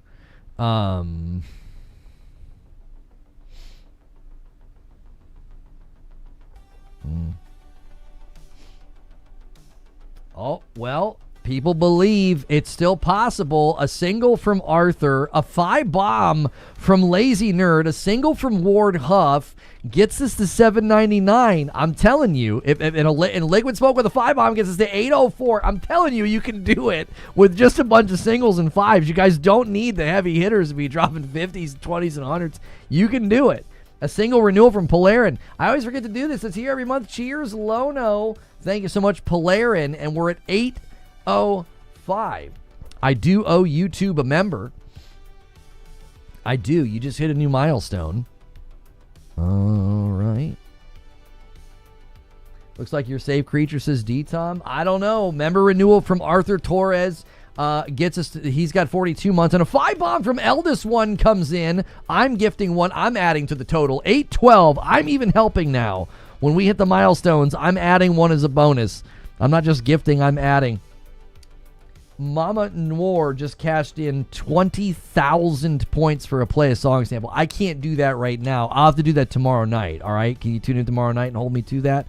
We have 2 minutes, because I need to end at basically like a minute at the end. The scramble is real. The scramble is real. You guys are genuinely scrambling. Oh, I don't know. It's 3 to 2 minutes is tight. It's tight. Everyone do one. If we get close to 1,000, nobody look at my last chat. What did you say, Cisco? Huh? Let's see what he said here. I'll delete Marathon if we get to 1,000. I think you're safe. Cisco. I don't know, dude. You need a monster to come out of the woodwork, and I don't think we're having it this week. We had some people do it recently. Pork Pie's done it recently. 10 bomb from Rygen over here on YouTube gets us to 822. He believes. Yeah, down to the wire, boys. It's gonna be tight. Oh man. Creature's going to be able to delete Destiny 1, and Cisco is going to be able to not delete Marathon. I'll play during free-to-play Marathon if we hit 1,000 and then uninstall it, says Omar. Stop. All right. We're here at the end of all things. 5 bomb from H-Boy on Twitch gets us to 827. I owe 1 to Twitch right now. I actually owe 1 to Twitch. And Dryad Sons does 1 on YouTube. And welcome back, Dryad Sons. I'm going to add 1 to Twitch, and I'm also going to add 1 to Twitch's total from me. We're at 829. I don't know. Final minute. I cannot linger. Let me give you guys the link of where we're going. We'll raid on Twitch, and then I'll spam the link in the YouTube chat. We are going to be redirecting, and I'm not going to make them wait over there. Final minute. Make sure you guys are smashing the like button over there on YouTube. Try to get us to 500 likes. And make sure and go crazy on the like button when we go over to the Gaming Roundtable. All right? Make sure.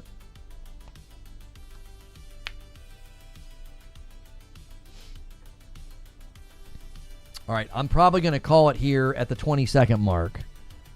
Solid comeback week. Yes, you guys almost got the third. You guys almost got that third the third stretch goal, which is incredible. All right, 10 seconds here.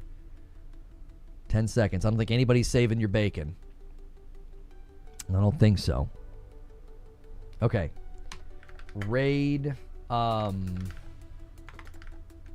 Is it Ginger Prime? What's his Twitch? I can never remember his Twitch. Is it Ginger Prime TV? Or is it just Ginger Prime? Yeah, it's Ginger Prime TV. Is that where he does it's where he does the roundtable. No one help him remember.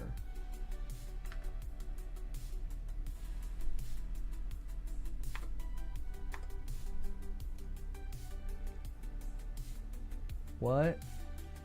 Yeah, there we go. Stall, Lamau. No. Here you go. All right, there you go. There's the link to where we're headed, all right? Head over there on YouTube, and then you guys can raid over there on Twitch. I'll see you guys over there.